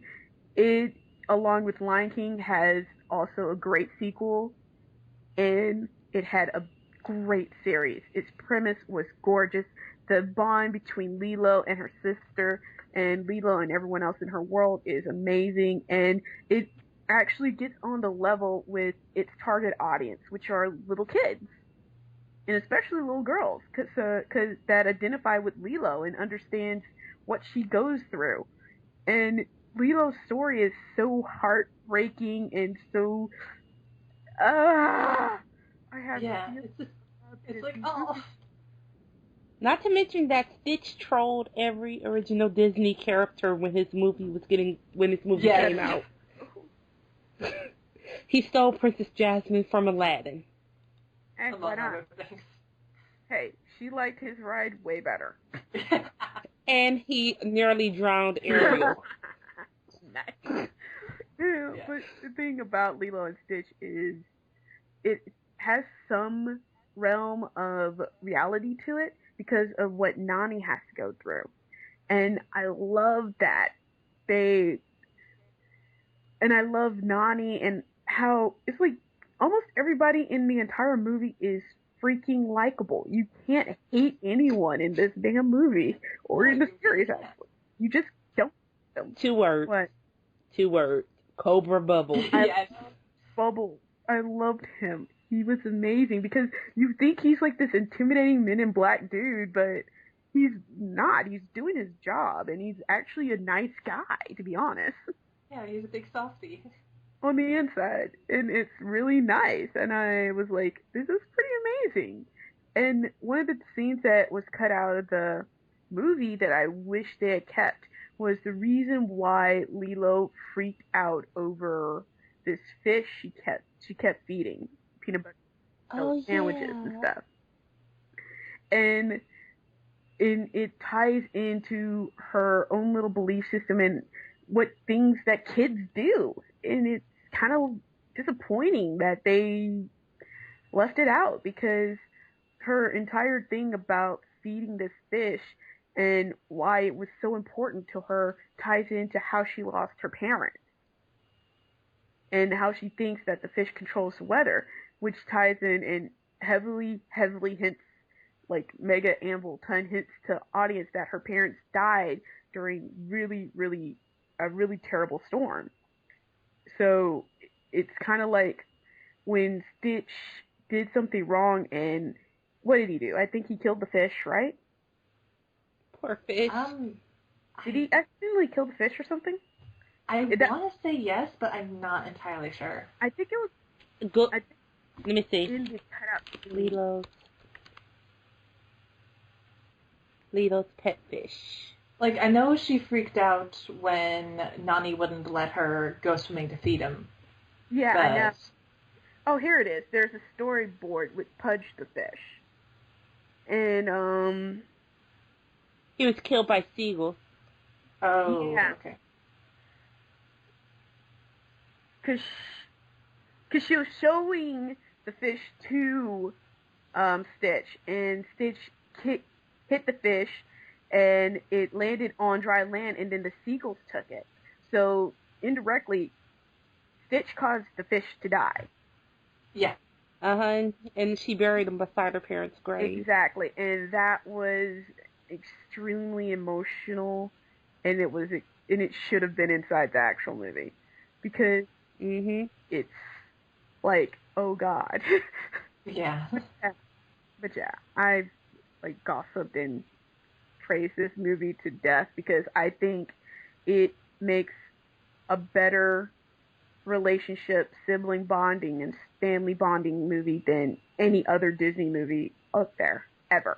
I'm sorry. Absolutely. It tops Brave, it tops Frozen, it tops everything.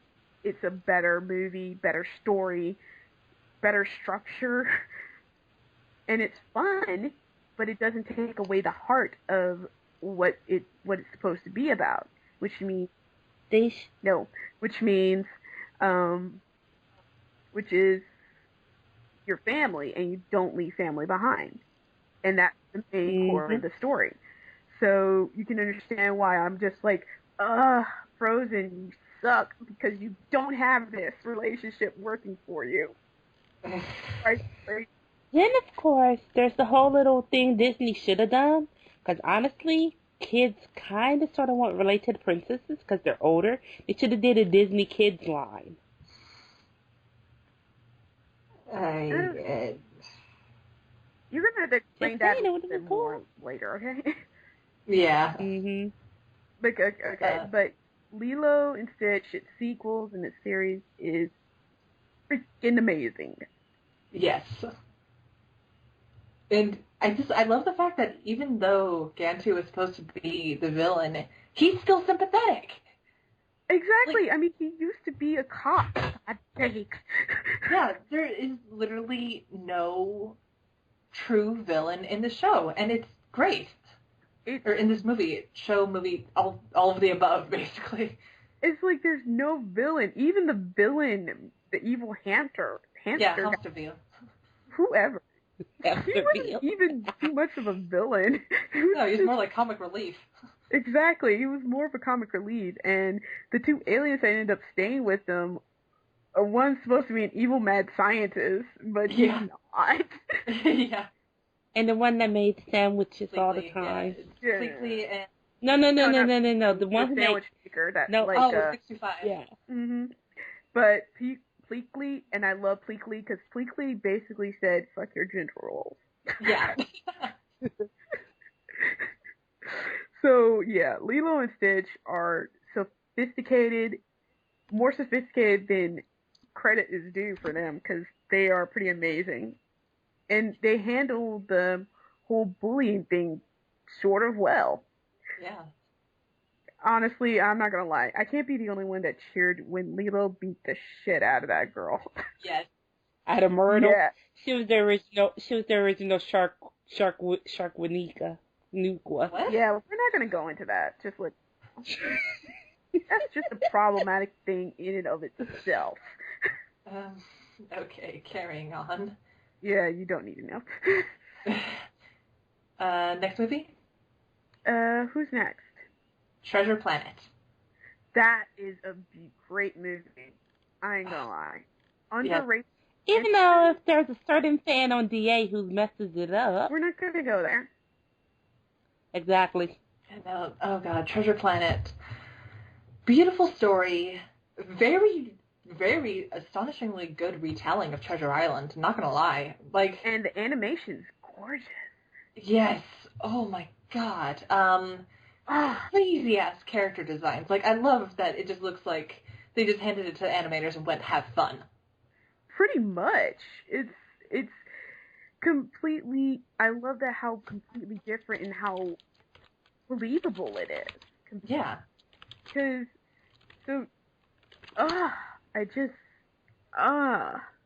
Yeah, Captain, Silver is completely sympathetic, which I love, because you don't get that in the book.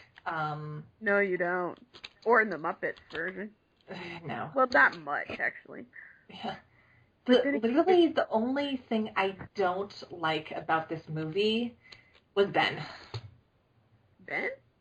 The computer, the robot. Yeah, but every Disney movie has their plucky ass. Yeah, it's a Disney movie. The only ones that didn't was freaking Snow White. Yeah, basically. But, yeah, with Ben, it's just, I guess he's to me what Olaf is to you. Yeah, pretty much. I can understand. I don't really care about Ben, so it doesn't matter to me if you trash his ass. Yeah, it's just basically, like, he's annoying, he slows down the plot, he's basically... He's a breathing MacGuffin, okay? Yeah. Not gonna lie, though, the Captain Amelia was freaking epic. Mostly because, like, they got Emma Thompson to voice her, okay? Hello.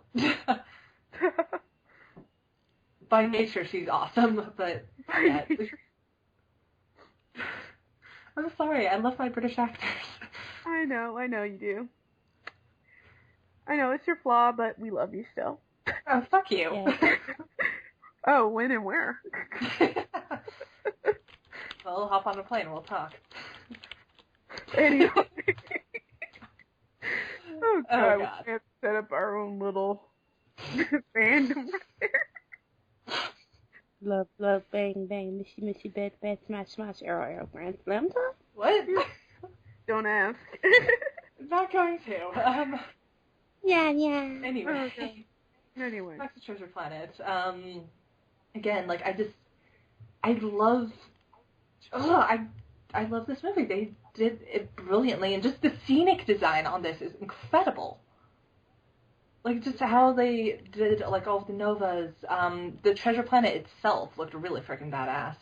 Um, this and also the whole not Solar Sailor, that's Tron. That's not what I'm talking about here. But basically his windsurfing board thing that he had, like that is such a cool idea too. Almost sounds like they got it from somewhere. Like, dun dun dun, Saban Moon. Okay, the windsurfers were around before that. Yeah, but the first ones to do it in space was dun dun dun, Saban Moon. Okay, I'm done. Thank you. Okay, next, Jungle Book 2, not talking about it because it's stupid. No one talks Big about movie, not talking about that. Brother Bear. Brother Bear was beautiful. I gotta admit, I liked it. I did watch it, and it's really very interesting in how they did that. And even Brother Bear 2 was actually kind of good too, to be honest.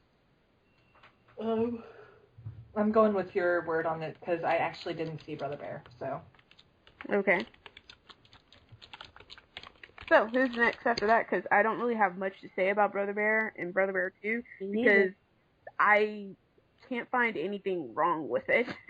Gotcha. Wow, this is going to be a two-parter. Holy crap. Why? How? Sorry.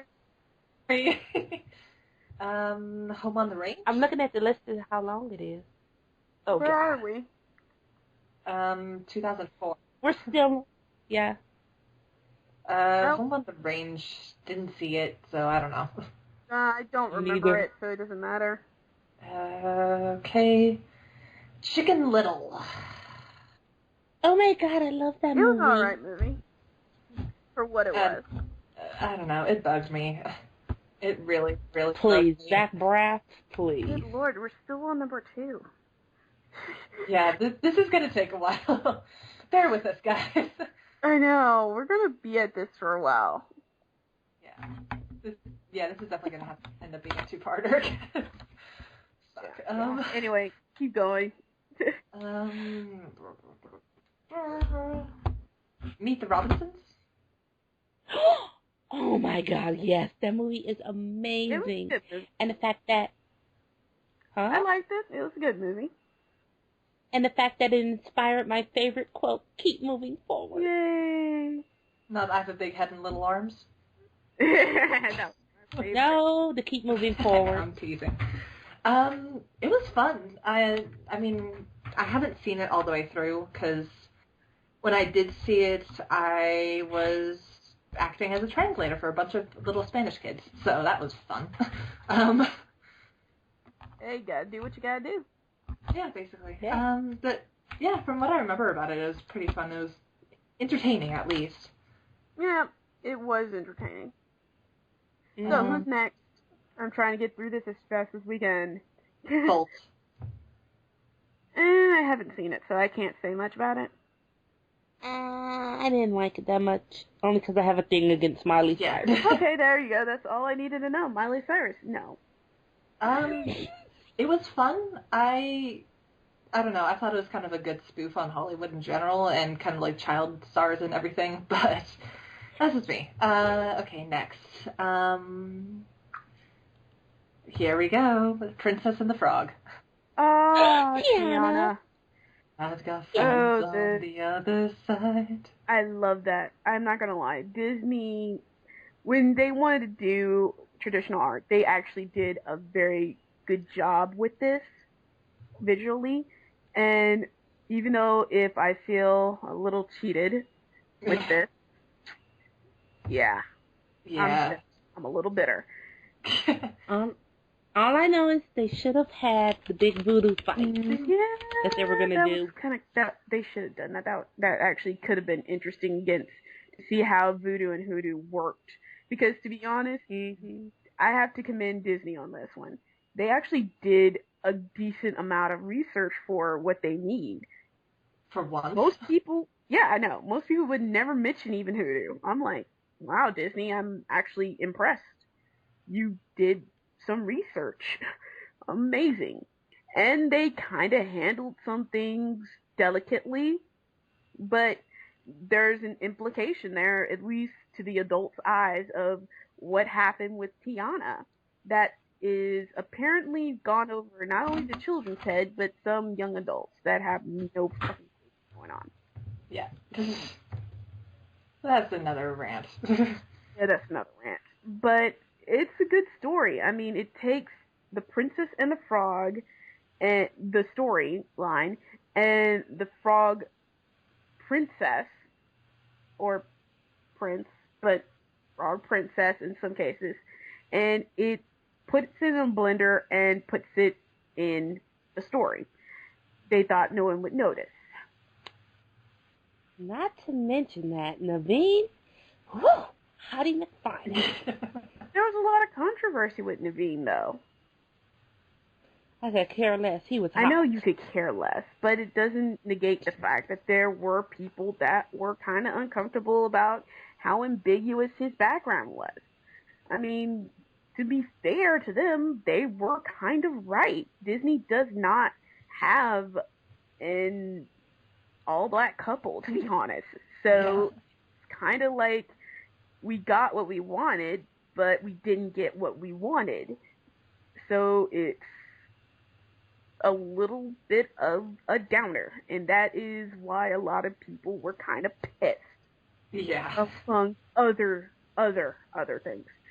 But aside from the problems Disney had with this movie, and I wish it had grossed more than it did, because it was actually kind of emotional when I saw it, and that's amazing to me, because I do not cry easily. And I don't cry for sidekicks at all. So, yeah, it's an interesting thing, and it's an interesting story, in a way. So I'm still a little but we'll get to that later. Next person. Tangled. Oh, Tangled. What a web you weave.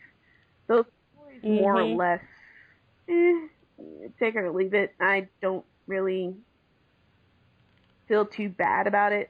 I mean, there are some imagery in Tangled that is actually taken from other accounts and other stories, aside from the main Rapunzel story, where Rapunzel was actually like a saint in a tower, and it was God that spoke to her. Okay, then. Yeah, that's one I've heard. And it was on TV once. So, okay, that's one of the things I heard. Don't quote me on it, but it's one of the things I heard. But Tangled was pretty nice for what it was, and it kind of disappointed me, but at the same time I can understand why they went with it. But at the same time I was disappointed. So yeah, I didn't see it, so I can't speak on this. Well, I liked what they did, and I liked what they did with the person that kept Rapunzel, Mother Gothel. I loved that relationship in a way because it was so twisted and interesting. And I liked the way that Rapunzel and Eugene, whatever the fuck he's calling himself, I liked their relationship. But the things I didn't like was the sidekick characters again. Disney made me want to hurt you so much a lot. Okay, next one? Yeah, next one. Frankenweenie?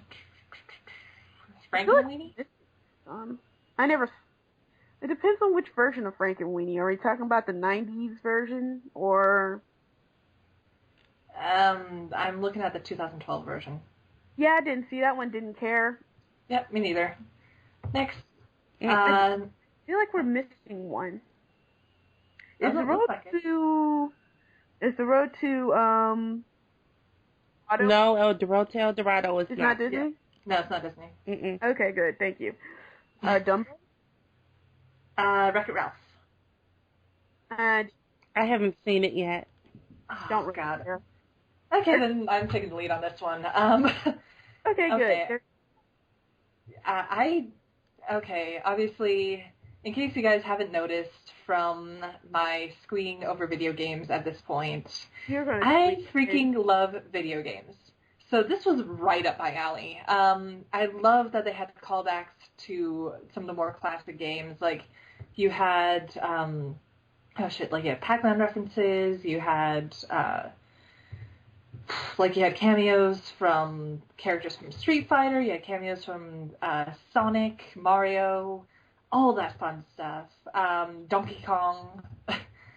So this was a little bit near and dear to my heart. I love the fact that they did go and bounce around between different worlds. I don't understand the need for putting Jane Lynch in there, to be totally honest. I'm assuming it's kind of trying to get the Glee fans in the audience, because, of course, Wreck-It Ralph is so geared towards boys versus girls that they needed, oh, hey, look, it's Jane Lynch from Glee. It's Coach Sylvester. Isn't this awesome? Glee! Oh, God, the fire. Yeah. Let's keep going. Yeah, so basically, Wreck-It Ralph, really cute story. I loved the relationship between Ralph and Vanellope. Like, that was just cute, even though Vanellope's voice actor kind of pissed me off. Sorry, Mandy Moore, you didn't cut it for me there. Mandy Moore wasn't Vanellope. That was someone else. That's Silverman. Oh, shit. Whoops! My bad. Mandy Moore is in Tangled. Yeah, Mandy Moore was Rapunzel, sweetie. You're a little late on that boat. Okay, I'm sorry. That ship has sailed. I apologize. I feel like an idiot. But, it's okay, sweetie. We know you didn't like it like candy. I'm gonna throw something at you, I swear to God. Okay, yeah, Sarah Silverman just it's just an like, it was okay, but not great. But yeah, I mean, the scenic design, sorry, for the, I keep trying to treat it like it's a video game. It's not a video game, Chanel. Get it through your head. Oh, shit.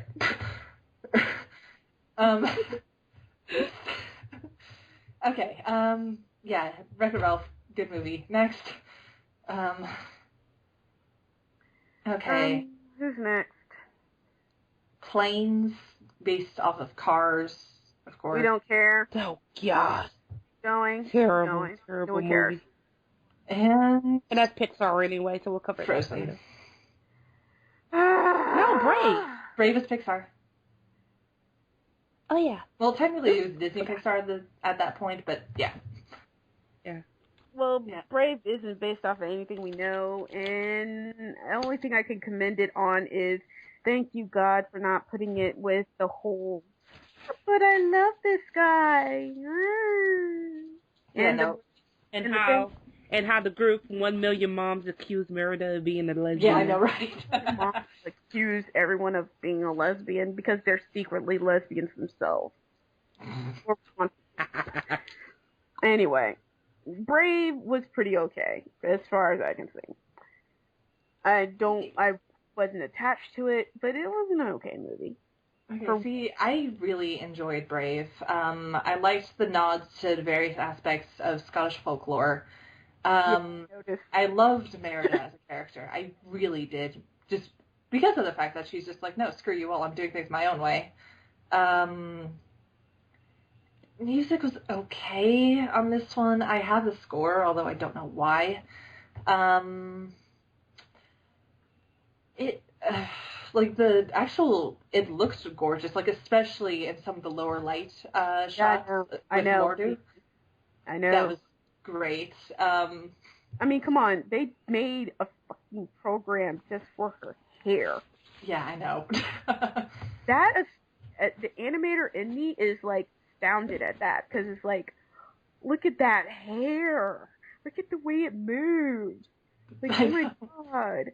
Why couldn't you guys make, I don't know, POC characters like this? Yeah. But yeah, here we go. Yeah, Billy Connolly was freaking hilarious as the dad. Of course, Emma Thompson as Eleanor, Queen Eleanor, was awesome. But again, we've discussed my love affair for her. Julie Walters as the witch, okay? She's basically a one-scene wonder. And for the record, Julie Walters is Mrs. Weasley. So that was fun.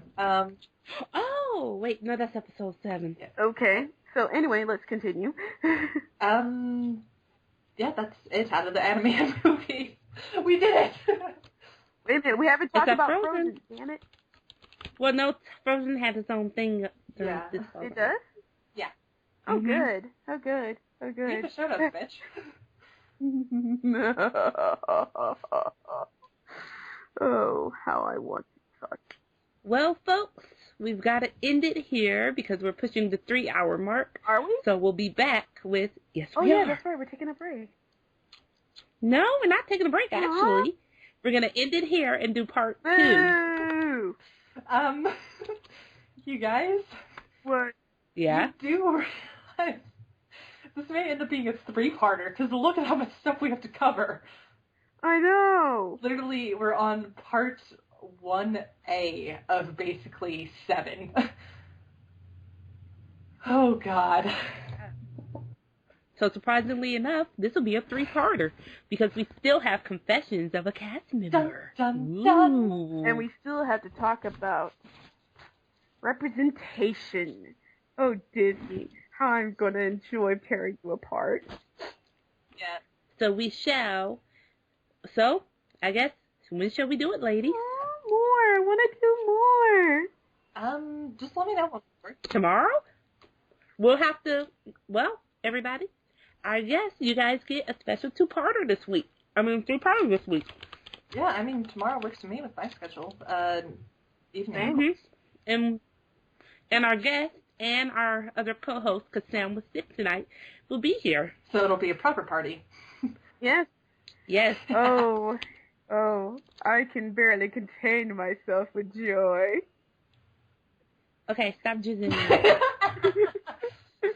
Yeah, but definitely it's going to be quite interesting, I believe. Like, And we shall. Go ahead. totally, I am so gonna, like, oh my god, do the thing, and it's gonna be like, oh my god, so amazing, and like, oh my god, Becky. Seriously, if I could punch you through the screen right now, I could. Or I would. So, cloudy tea party peoples, come back to the tea party. It's always tea time. We shall see you guys tomorrow for our big Disney explosion part 2. Sayonara, bye-bye. So, Bye-bye. exactly. And if you see the zombie at Walt Disney, please shoot him in the head. Thank you. So, Good night, everybody. peace out, peoples. Good night, America. Aloha. Oh my god.